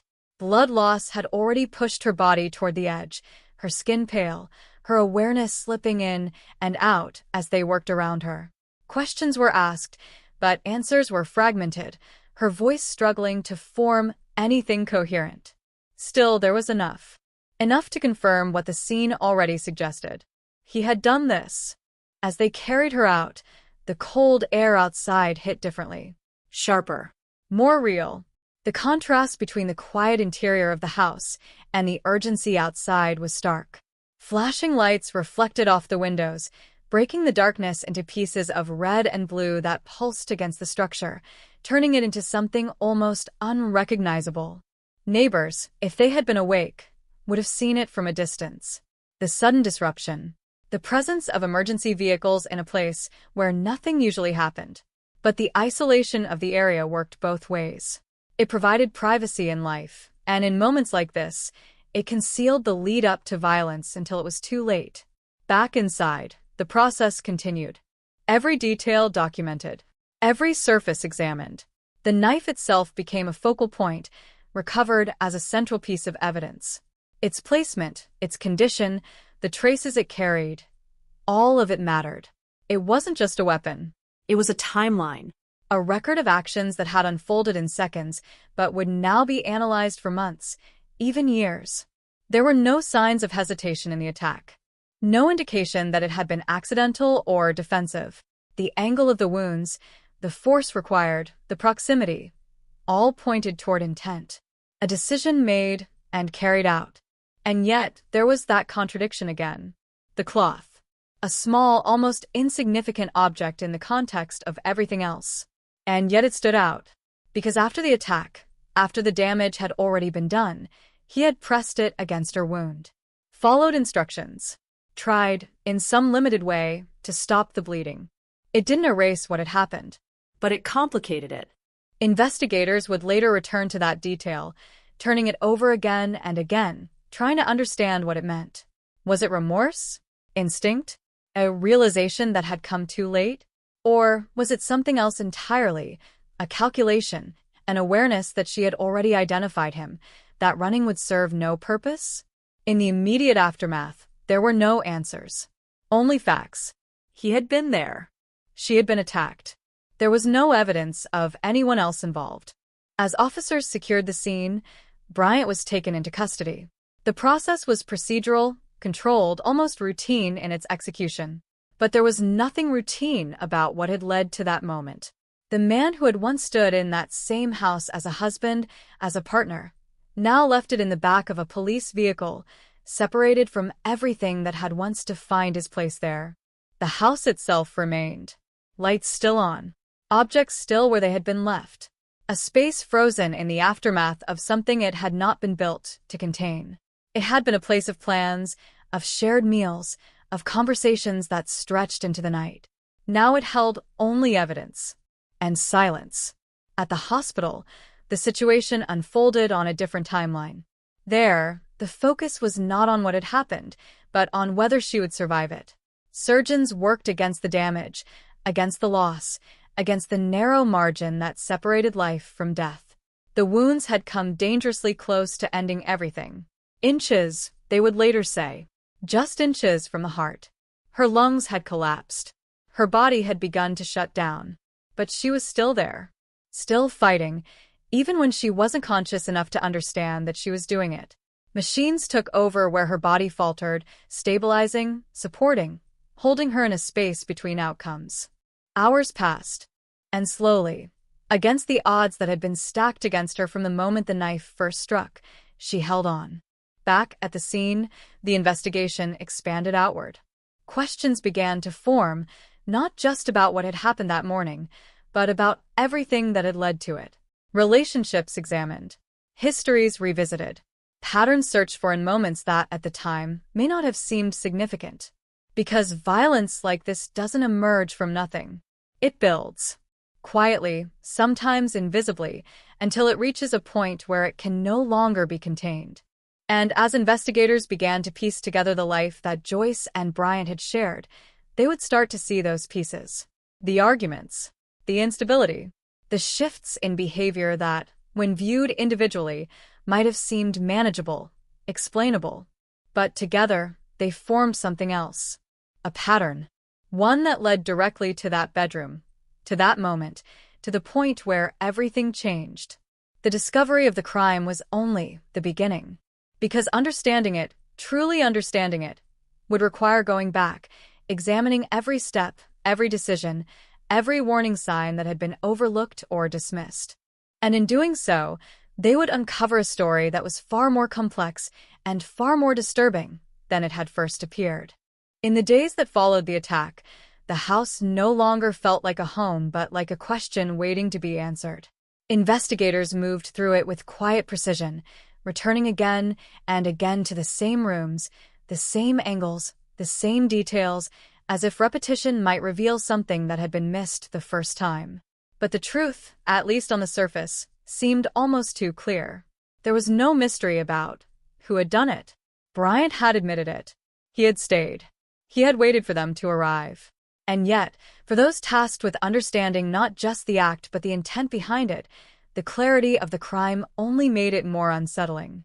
Because crimes like this are rarely about a single moment. They are about everything that comes before. The investigation began to widen, stretching beyond the walls of that house and into the years Joyce and Bryant had spent together. Friends were contacted, co-workers interviewed, family members asked to revisit memories that now carried a different weight. Each conversation added a piece, not always dramatic, not always definitive, but enough to begin forming a pattern. At first, the image of Bryant that emerged was familiar. Charming. Outgoing.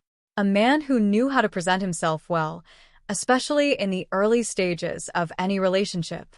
People remembered his confidence, the way he could hold a conversation, the ease with which he seemed to move through social situations. He had worked in real estate, a profession that rewards charisma and persistence, and by all accounts, he had those qualities in abundance. But charisma has a way of masking other things.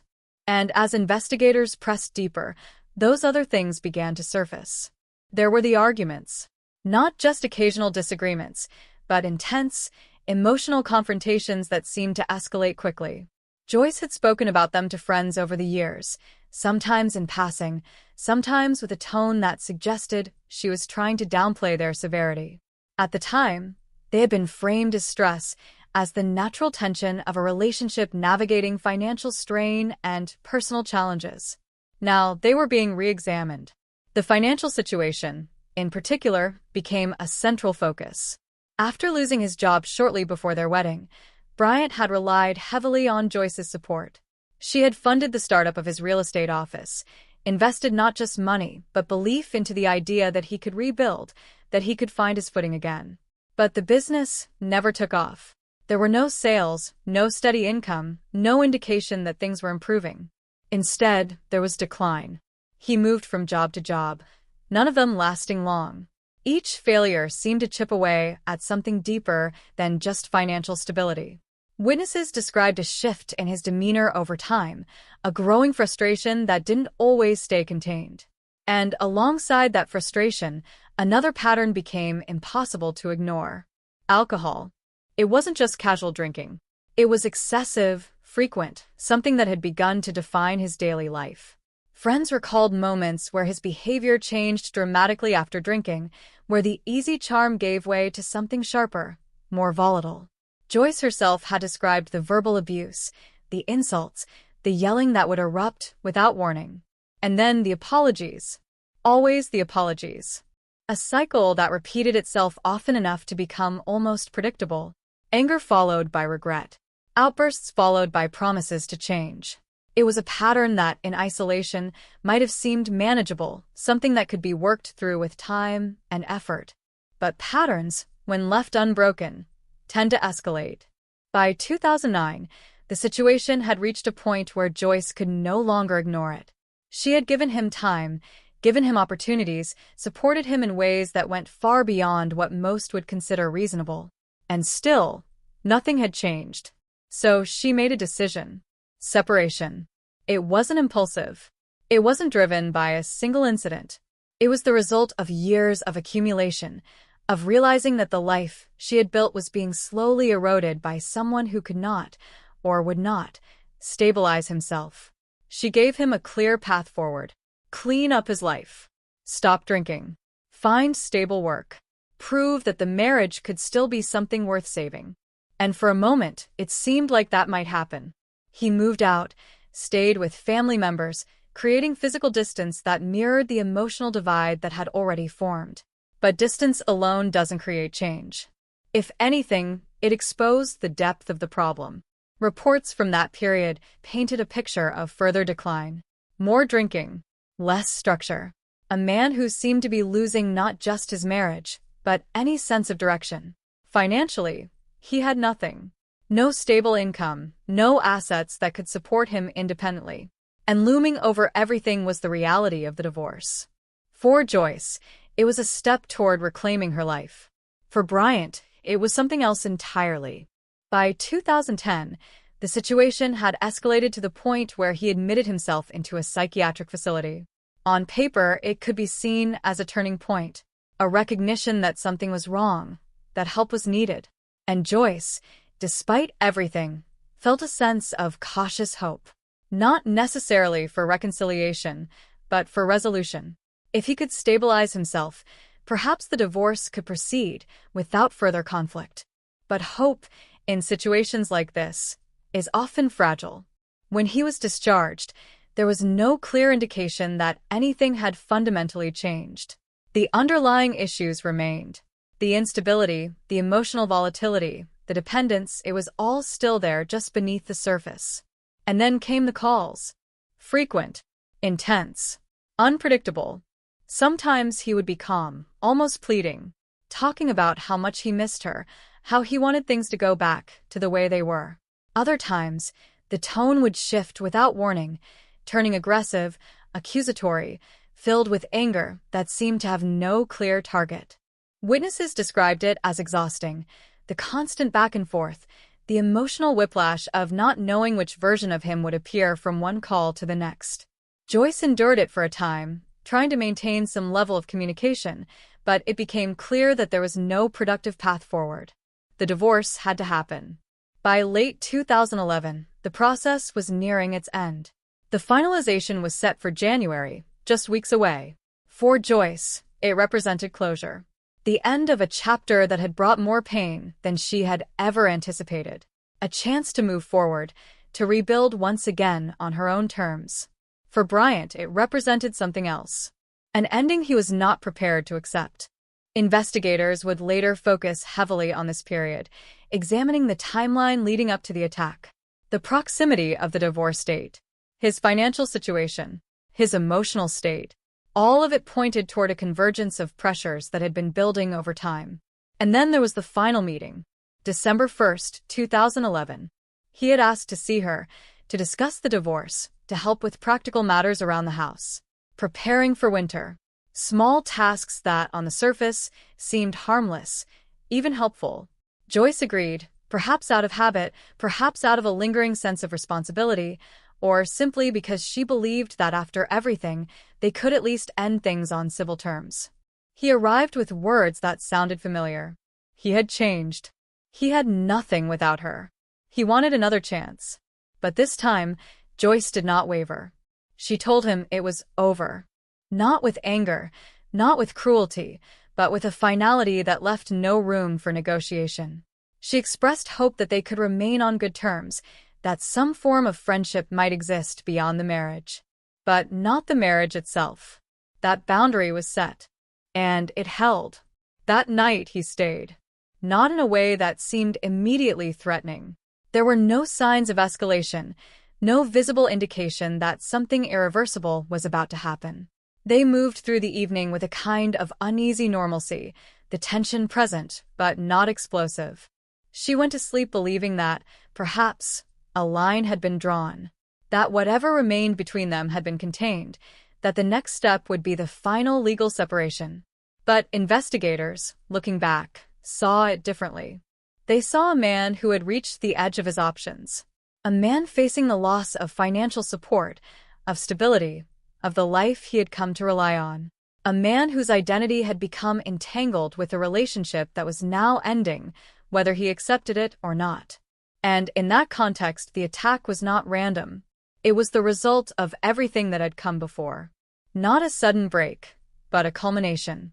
The investigation would continue to explore every angle, every possibility, including questions about his mental state. There would be attempts to frame his actions within the context of mental illness, to argue that he was not fully responsible for what he had done. But for those who had followed the case from the beginning, who had seen the patterns, the escalation, the clear progression of events, the picture that emerged was less about a single moment of insanity and more about a slow, deliberate descent. One that had been visible, if only in fragments, and one that had ultimately led to a point where words were no longer enough, where control, once lost, was replaced by something far more dangerous, and where the consequences would be impossible to undo. The morning started like any other morning Carrie Rogers had lived for the past 2 decades of her life. There was nothing in the air that suggested collapse, nothing in the pale light spilling across the neighborhood that hinted at the kind of truth that was about to tear through everything she believed about her marriage. The house was quiet in that familiar way homes become when children are still asleep and the day has not yet demanded anything from the people inside it. Somewhere down the hall, a clock ticked with steady indifference, marking time in a life that, from the outside, would have looked stable, even ordinary. Then she saw the cars. At first, they were just shapes through the blinds, parked unevenly along the curb. Too many of them, too close together. There was an absence of hesitation in how they were positioned, the kind of quiet authority that doesn't belong to neighbors or visitors. Doors were open. Figures moved with purpose. Radios occasionally crackled.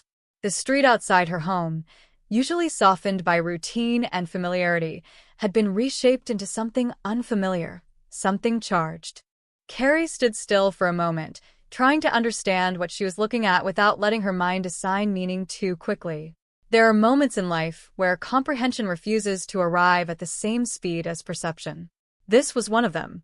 Her first instinct was simple, almost automatic, the kind of thought that tries to protect itself from panic by reducing everything to something manageable. Maybe there had been an accident. Maybe someone nearby needed help. Maybe this had nothing to do with her. But the longer she looked, the less that explanation held. One of the officers turned slightly, and she recognized the angle of his posture, the way he scanned the house, not casually, but with intention. Another stood near the driveway, speaking quietly into a radio, his eyes fixed not on the street, but on her home. That was the moment something inside her shifted, though she would not have been able to name it yet. It wasn't fear exactly. Not yet. It was the beginning of recognition. Her feet carried her forward before she fully decided to move. The front door felt heavier than it should as she opened it, as if the air outside had gained density overnight. The yard was no longer just a yard. It was a threshold between two realities, one she had lived in and one she was about to enter, without warning. A uniformed officer stepped toward her, his expression controlled in the way professionals learn to keep their emotions from spilling into the moment. He asked her name. She gave it. He asked her to come inside. Not as a request, but as a guided instruction, the kind used when what comes next cannot safely unfold in public view. That was when the first fracture appeared in the life she thought she understood. Inside, the house felt different immediately. The same walls, the same furniture, but suddenly everything seemed too still, as if the air itself was waiting for something to be spoken. Carrie noticed small details without meaning to. The way the officer avoided direct reassurance. The way another sat down without being invited. The way conversations happened in careful fragments instead of complete sentences. And then the words came. Not all at once. Not dramatically. But piece by piece, as if too much truth at once would be impossible to carry. There had been an ongoing investigation. Several incidents. Several assaults. A pattern had emerged around Chico State University over the past 2 years, something the public had not been fully aware of, something that had been unfolding quietly in the background while life in the city continued as normal. Young women had reported being approached, taken, restrained. The details varied in each account, but certain elements repeated with disturbing consistency. A vehicle, darkness, fear, and a sense of being controlled by someone who knew exactly what they were doing. Carrie listened without interrupting, her body sitting in the chair while her mind struggled to connect the information to anything real. These were not stories she recognized. They belonged to another world entirely, one that existed far away from grocery store shifts, school schedules, bedtime routines. But then came the moment that collapsed the distance between those worlds. A vehicle had been observed the previous night near campus. It had been circling the area for over an hour, moving slowly, repeatedly passing through the same streets. Officers had been watching. When it failed to fully stop at a sign, they initiated a stop. Standard procedure. Nothing unusual in that part of the process. Until they identified the driver. Lonnie Keith. Her husband. The name did not land immediately. It hovered for a moment without weight, as if her mind refused to assign it meaning in the context it was being presented. The officer continued speaking, but the words began to distort slightly, not because they were unclear, but because comprehension was breaking apart under pressure. There had been items in the vehicle, objects that, in isolation, might not have meant much. Blankets in the backseat, syringes containing clear liquid, zip ties, tape, women's clothing, things that, when assembled together, formed a picture that no longer allowed for neutral interpretation. Carrie felt something in her chest tighten, not like pain, but like resistance. The body reacting before the mind has finished processing danger. She heard herself ask questions, but her voice sounded distant, disconnected from her mouth. That can't be right. There must be a mistake. You have the wrong person. But even as she said it, something else was happening inside her. A quiet, unwelcome rearrangement of memory. Not a sudden revelation, but a slow replay of moments that had once been dismissed, reinterpreted under a new light that made them impossible to ignore. The late nights. The unexplained absences. The phone that was always nearby, always protected. The conversations that stopped when she entered the room. The explanations that had always sounded reasonable at the time, but now felt slightly misaligned, like pieces of a puzzle that had been forced to fit. And then there was the garage. The officer did not mention it immediately. It came later, after the initial shock had settled into something heavier, more permanent. When detectives searched the home, they had found items that did not belong in a life that appeared, on the surface, to be ordinary. Zip ties, restraints, medical supplies that raised questions no one in that room wanted to fully articulate. Carrie had seen those things before. Not clearly, not with understanding, but she had seen them, dismissed them, rationalized them, allowed explanations to overwrite instinct. Now they returned with different weight. The realization did not arrive as a single moment of clarity. It came in fragments, each one destabilizing the foundation beneath it. If those reports were true, if the evidence was real, then the man she had shared her life with was not simply hiding something. He was living a second existence entirely separate from the one she knew. And that possibility did something more unsettling than fear. It created doubt about everything. About memories. About conversations. About the meaning of everyday life over the past years. The officers spoke carefully, outlining the seriousness of the investigation, the nature of the charges, the ongoing search for clarity. But Carrie found herself no longer listening to them as a source of new information. Instead, she was listening for confirmation of something she was already beginning to understand in fragments. That her husband had been arrested not because of a misunderstanding, not because of coincidence, but because evidence had led investigators to him in connection with violent crimes she had never imagined were happening in her own community. The word victim entered the conversation at some point, followed by descriptions that felt too heavy to fully process. Young women, strangers, people whose experiences now intersected with her life in the most devastating way possible, not because she knew them, but because of who they had encountered. And suddenly, the house she was sitting in no longer felt like a place of safety. It felt like a place of concealment. Outside, the police presence remained. Not chaotic, but controlled, methodical, the kind of operation that suggests this is not the beginning of discovery, but the end of a long investigation finally reaching its conclusion.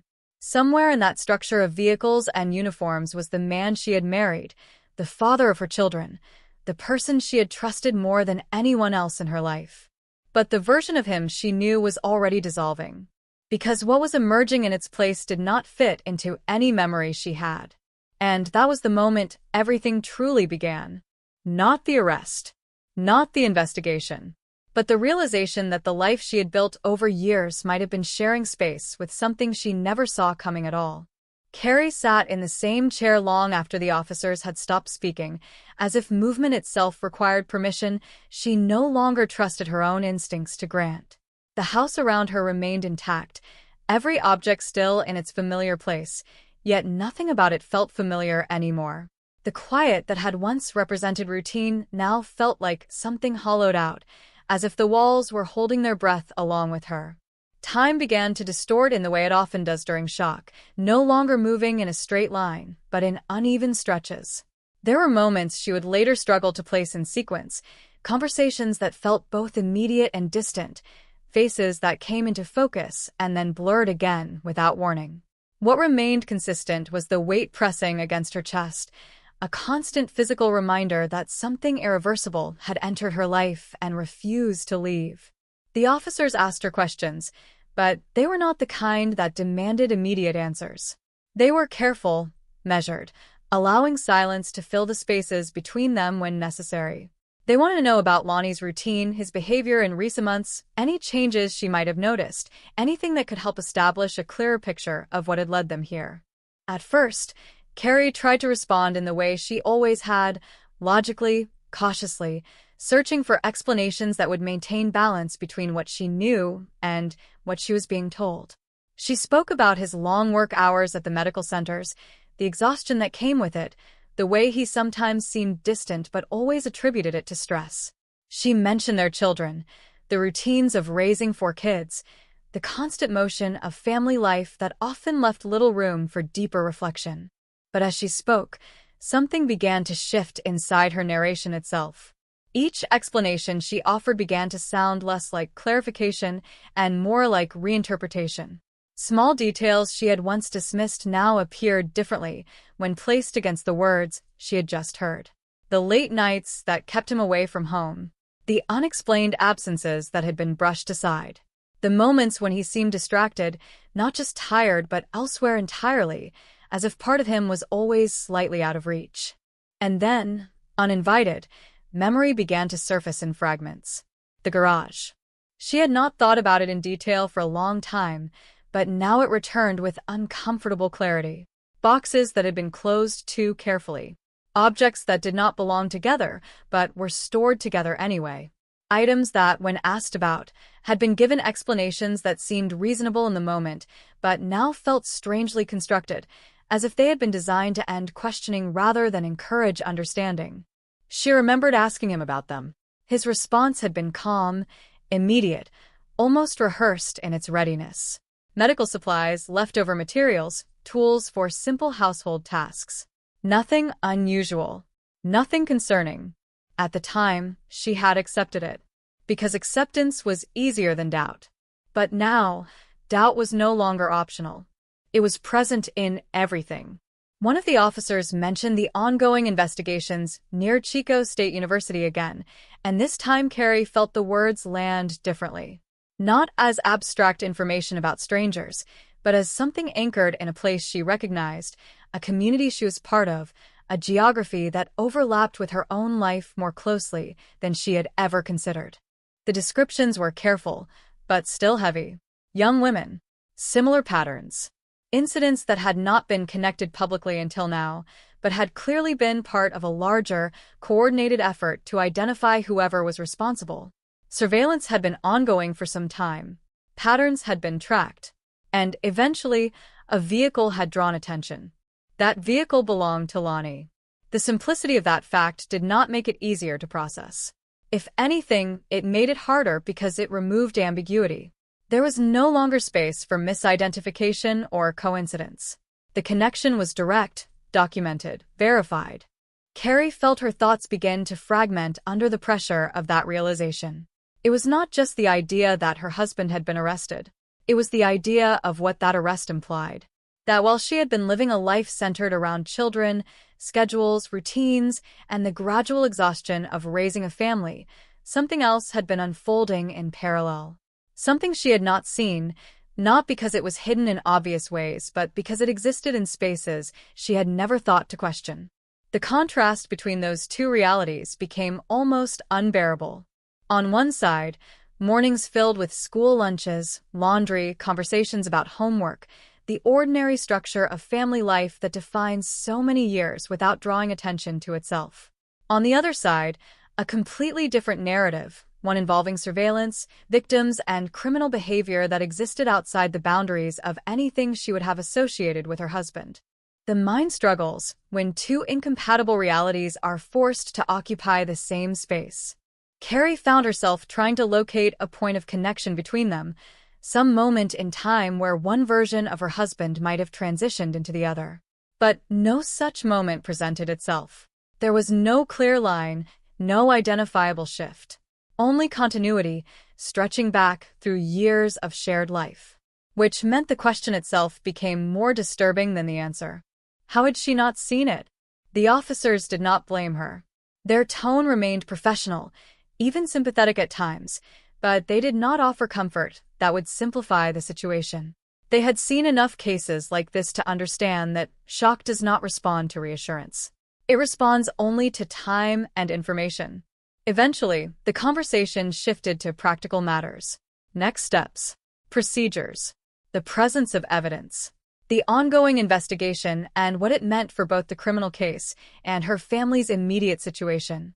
But Carrie found it increasingly difficult to focus on anything procedural. Her attention kept returning to small, specific memories that now felt contaminated by context she had not previously had access to. Conversations that seemed normal at the time, but now carried unintended weight. Moments of silence that she had once interpreted as fatigue, but now wondered about in entirely different terms. The most painful realization was not just that she might not have known everything about her husband. It was that she might have known him less than she believed she did at all. Outside, the presence of law enforcement remained steady, a reminder that whatever was unfolding was far from over. The investigation would continue, evidence would be processed, statements collected, timelines constructed. But inside the house, none of that structure provided clarity. Only rupture. Only the slow, unavoidable collapse of certainty. At some point, Carrie became aware that she was holding her breath without realizing it. She exhaled slowly, as if doing so might stabilize something inside her that felt increasingly unstable. Her hands were still resting in her lap, but she could feel a faint tremor she had not consciously noticed before. One of the officers asked if there was someone she could call. Family. A friend. Someone who could come to be with her. The question was simple, practical, but it forced her to confront the fact that she was no longer just processing information. She was now in the aftermath of it. And in that aftermath, she was alone in a way she had never experienced before. Because whatever came next, whatever truth would eventually emerge from the investigation, it would not simply change her understanding of her husband. It would reshape her understanding of her entire life up to that point. And that kind of shift does not resolve quickly. It lingers, quietly, waiting for the rest of the truth to arrive.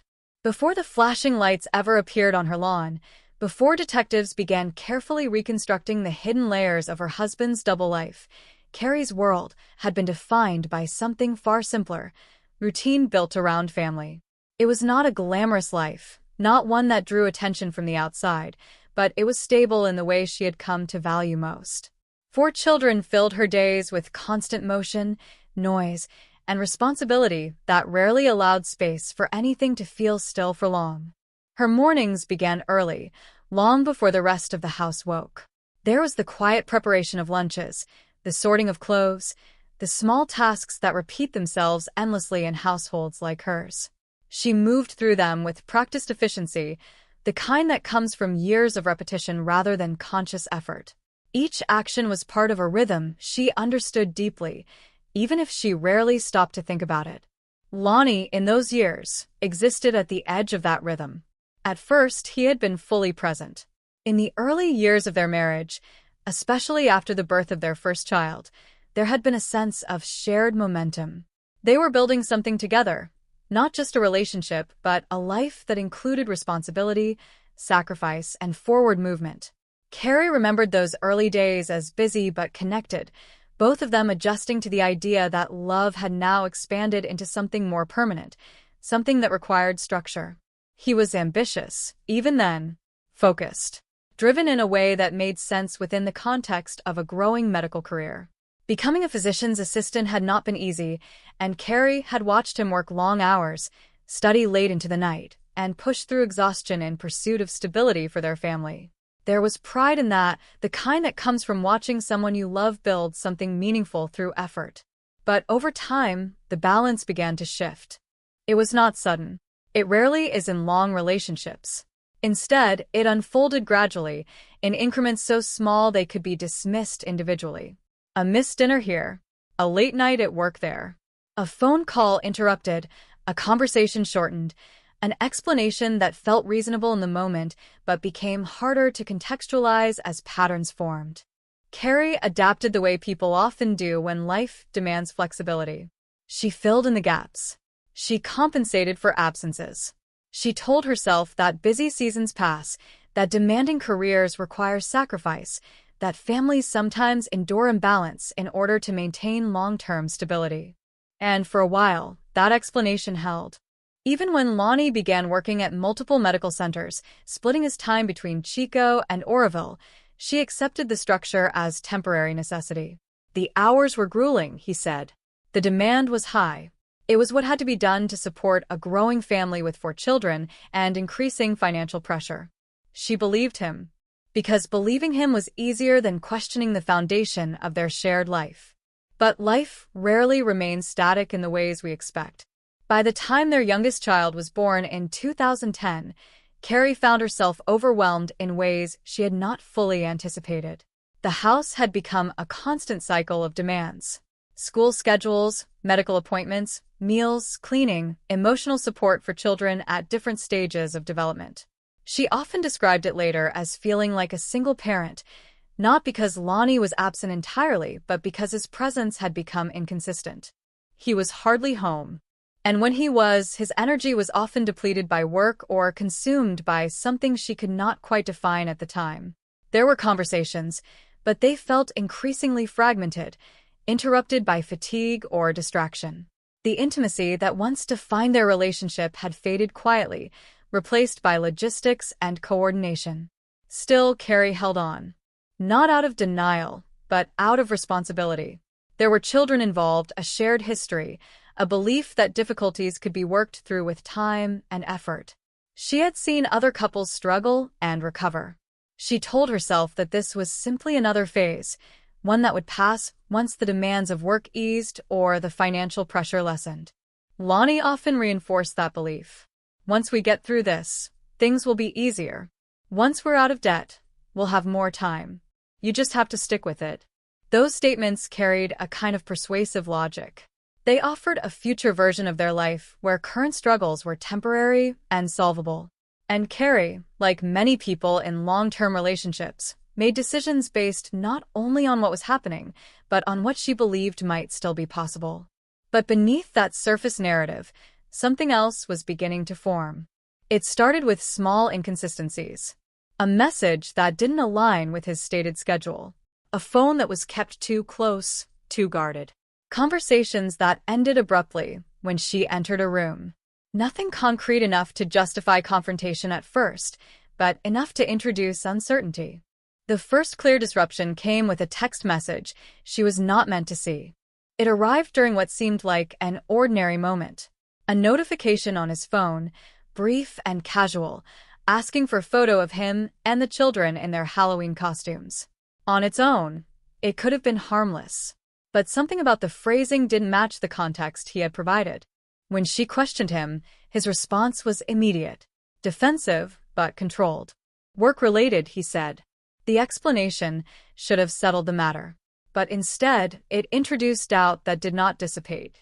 Carrie began to look more closely at patterns she had previously ignored. Phone records, unfamiliar numbers, repeated contact with someone whose identity she did not initially recognize. That curiosity eventually led to confrontation, not just with Lonnie, but with the woman he had been communicating with. Denials followed, reassurances, claims that nothing inappropriate had occurred, that it was purely professional, that she was misunderstanding the situation. But Carrie's sense of certainty had already been compromised.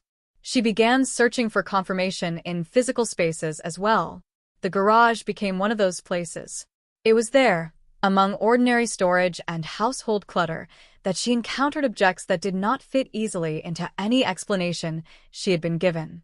Zip ties, medical supplies, items that, when viewed individually, might not have been alarming, but together formed an unsettling pattern. When she asked about them, Lonnie's explanations came quickly, almost too quickly. Leftover work materials, household tools, items that had been forgotten or misinterpreted. But Carrie noticed something else. The speed of the answers. The way discomfort appeared only after she pressed further. Still, she did not yet have proof of anything definitive. Only fragments. And fragments, in the absence of clarity, often become the source of internal conflict rather than external action. She told herself she might be overreacting. That stress, exhaustion, and the demands of parenting 4 children could distort perception.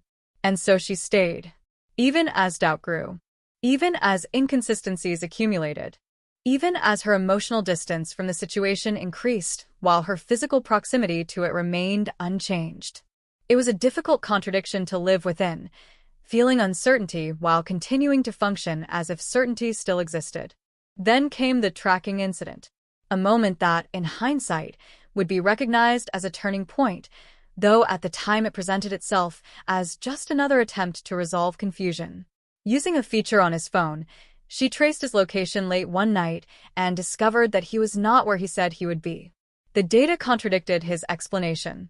And for the first time, Carrie felt something shift from suspicion into something more urgent. Not yet conclusion, but confrontation with the possibility that her understanding of her husband had been incomplete for far longer than she had realized. When she called him, the response was immediate denial followed by a rapid relocation of his signal, as if the explanation itself was adjusting in real time to match what she could see. He said the technology was unreliable. She did not believe him. That moment did not resolve anything, but it removed the remaining layer of trust that had allowed ambiguity to exist without consequence. After that, Carrie could no longer return to ignorance. Not fully. Not comfortably. Even before the police arrived years later, something inside her had already begun to fracture. Not because she knew the truth, but because she could no longer fully trust the version of reality she had been living inside. And when that kind of fracture begins, it rarely stays contained. It expands quietly until everything it touches begins to change shape. The morning Carrie woke to find police already forming a perimeter around her home, the world did not feel like it was unfolding in real time. It felt delayed, as if her mind was experiencing events a few seconds behind reality, struggling to synchronize perception with understanding.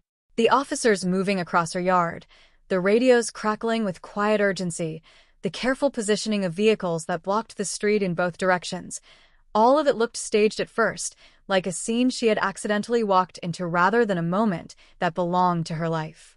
Then the words began. Not all at once. Not in a way that would have allowed immediate comprehension, but in fragments delivered with professional caution. Investigations had been ongoing for some time.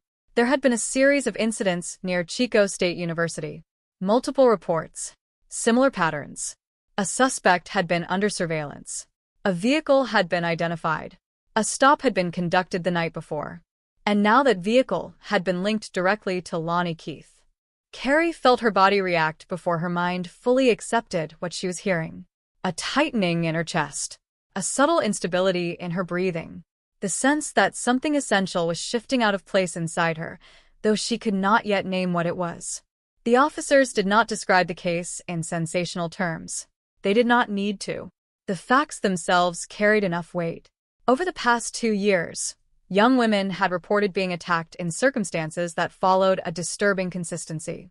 Isolation, control, restraint, fear that was not momentary but sustained, the kind that lingers long after physical danger has passed. The investigation had been methodical. Surveillance, pattern analysis, behavioral tracking. And eventually, a vehicle had been observed repeatedly circling the same areas late at night, moving slowly, deliberately, as if searching rather than traveling. That vehicle belonged to Lonnie. Carrie tried to hold on to the idea that there might still be room for misunderstanding. That there might be another explanation, some error in identification, some coincidence that had not yet been fully accounted for. But the structure of the information being presented did not allow for that kind of uncertainty to survive for long. There were items recovered from the car, objects that, when listed individually, might have seemed ambiguous, but together formed a pattern that no longer allowed for interpretation in multiple directions. Blankets in the back seat that had no clear purpose in that context. Syringes containing a clear substance. Zip ties. Tape. Clothing that raised questions investigators did not need to fully articulate for Carrie to understand their implication. Each detail arrived like a small impact, not overwhelming on its own, but accumulating into something increasingly difficult to stand under. At some point, she stopped hearing full sentences and began catching only fragments. Vehicle. Stop. Evidence. Investigation. Arrest. Each word detached from the structure around it, floating briefly before sinking into her awareness with increasing weight. Then came the confirmation. Lonnie had been taken into custody. The words did not feel real when spoken aloud. They felt like they belonged to another household, another family, another version of life that did not intersect with hers. But the officers remained steady, patient, allowing the information to settle rather than forcing her to respond immediately. And still, Carrie's mind resisted full acceptance. Because acceptance would require reorganizing everything she thought she knew about the person she had lived with for nearly 2 decades. It would require reconstructing memory itself, not just recent events but years of shared experience, and reinterpreting them through a lens she had never previously considered. The idea was not just painful, it was destabilizing. As the conversation continued, additional details emerged. The investigation near Chico State had not been random. It had been targeted, developed over time. Surveillance had identified patterns in movement, timing, and behavior. The night before the arrest had been part of that surveillance operation. Officers had been watching a specific area after multiple reported incidents. The vehicle had entered that space again. And this time, it did not leave unnoticed. Carrie found herself thinking back without intention, her memory searching for anything that might connect the man she knew with the man being described. She thought of his long shifts at the hospital, the exhaustion he often carried home with him, the times he had fallen asleep almost immediately after sitting down. She thought of the financial pressure they had experienced, the constant balancing of work schedules and childcare.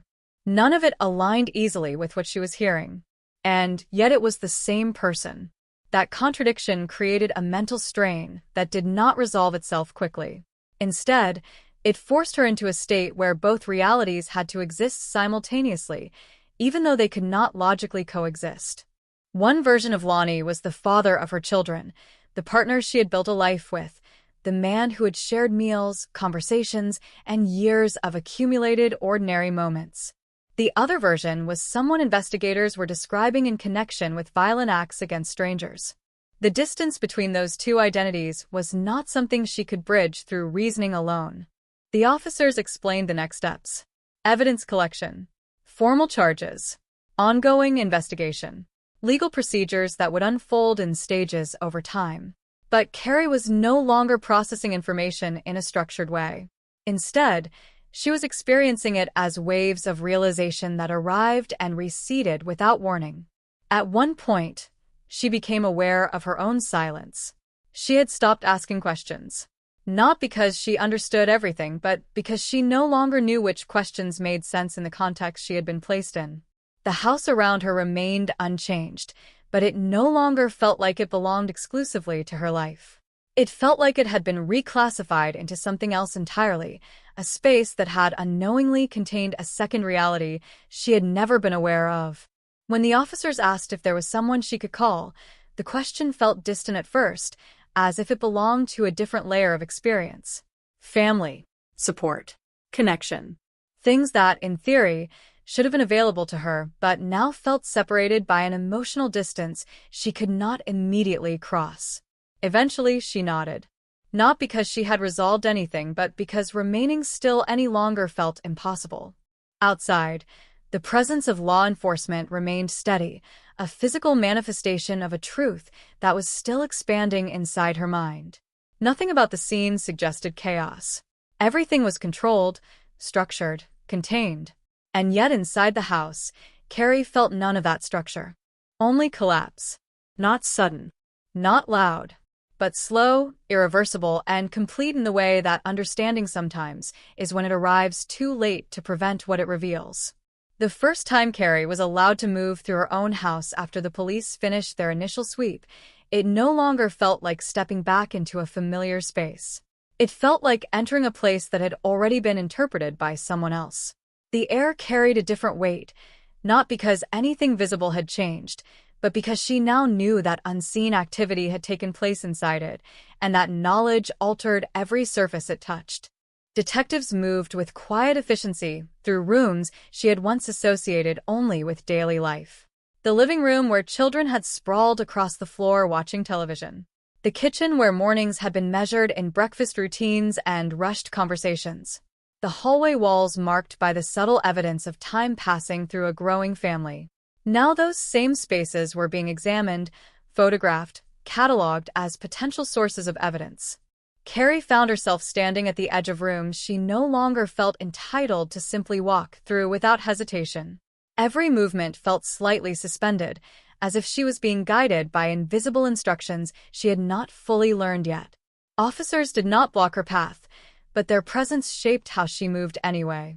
There was an unspoken boundary between personal memory and investigative process, and she was now standing directly on that line. The garage was the first place they focused on with sustained attention. From the outside, it had always seemed like a typical storage space, the kind every family accumulates over time. Boxes stacked in uneven columns, tools hung on hooks, old items waiting for either reuse or disposal. Carrie had passed through it countless times without giving it more than passing consideration. It was a space of utility, not meaning. But now it was different. Gloves were put on before anything was touched. Items were carefully removed and placed into evidence containers. Each movement was deliberate, controlled, as if even the air inside the space required respect for what it might contain. Carrie watched from the doorway as objects she had once seen without question were now treated as potential pieces of a larger, hidden structure. Zip ties appeared first, pulled from a container that had once blended into the background of ordinary storage. Then restraints. Then items that did not belong in any household context she could comfortably explain. Medical supplies surfaced as well, organized in a way that suggested purpose rather than accident. Each discovery tightened something in her chest, not with dramatic intensity, but with steady accumulation. The kind of realization that builds slowly enough that the body has time to adjust, but not enough to avoid the impact entirely. She kept waiting for someone to explain that there was a misunderstanding, that these items belonged to work, that there was a reasonable explanation she had simply not yet heard in full. But no such explanation came from the room itself. Instead, the silence of the investigators, the careful documentation, and the absence of immediate dismissal all pointed in one direction. These objects were not random.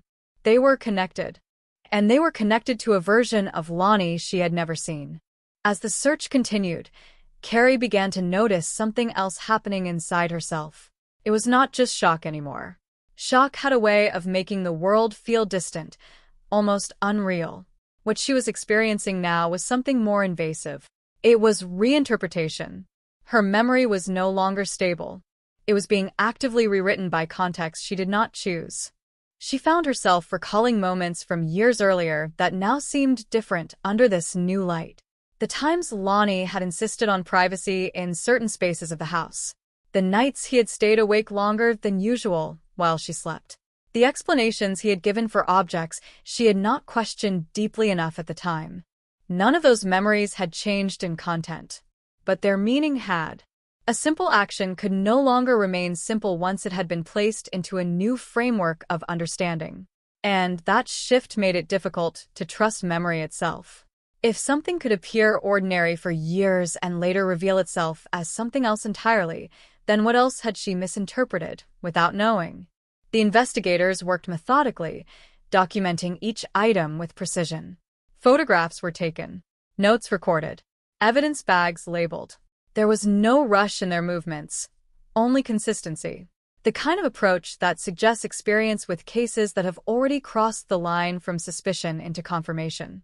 At one point, Carrie noticed one of the officers pause slightly while examining a section of shelving.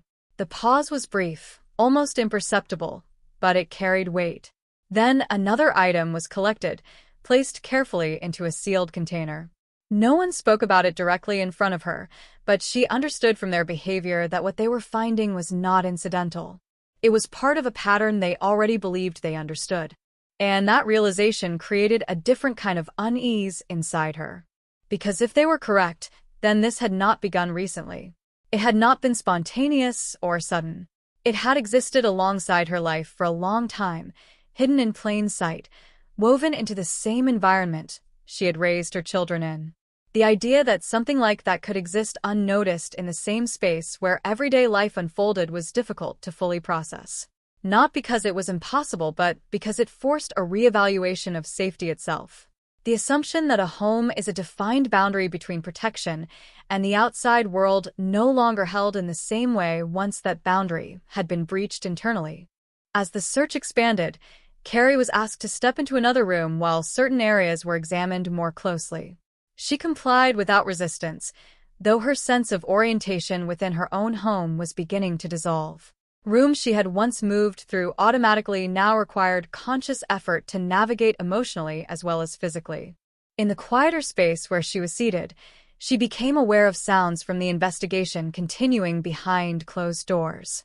The occasional opening of containers. The soft exchange of technical language between officers. The steady rhythm of documentation. None of it was loud, but all of it was permanent. At some point, a detective approached her with additional questions.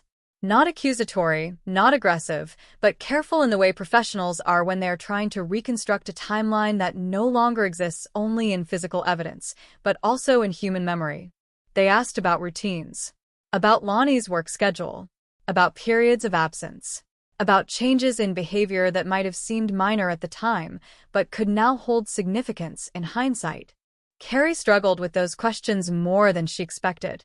Not because she had nothing to say, but because each answer required her to divide her past into categories she had never needed before. Before and after. Ordinary and significant. Visible and hidden. It forced her to separate lived experience into fragments that no longer aligned naturally. She spoke about the long hospital shifts, the exhaustion that followed them, the increasing distance she had felt in recent years without being able to define its source. She mentioned the emotional strain of raising children while managing a household that had gradually become more dependent on her alone. As she spoke, she realized something unsettling. The story she was telling made sense, but it also felt incomplete. Because now there was another version of that same story existing alongside it, one that she had not been aware of while living it. And both versions contain the same timeline, the same people, the same home. The difference was understanding. And understanding, once changed, does not allow previous interpretations to remain untouched. When the search of the garage finally concluded, the space was no longer what it had been before the officers entered it. Not physically, but conceptually. It had been transformed from storage into evidence, from background space into focal point, from something unnoticed into something central. Carrie stood in the doorway for a long time afterward, watching the empty space where objects had once been. The absence felt heavier than the presence had been, because now absence itself carried meaning. Nothing in that house felt neutral anymore. Everything had become part of a larger question that was still unfolding, one she did not yet have the language to fully articulate. And as the investigation continued, she began to understand that what had been discovered was not just about what Lonnie had done. It was about how long it had been possible for it to remain unseen within the life she believed she knew.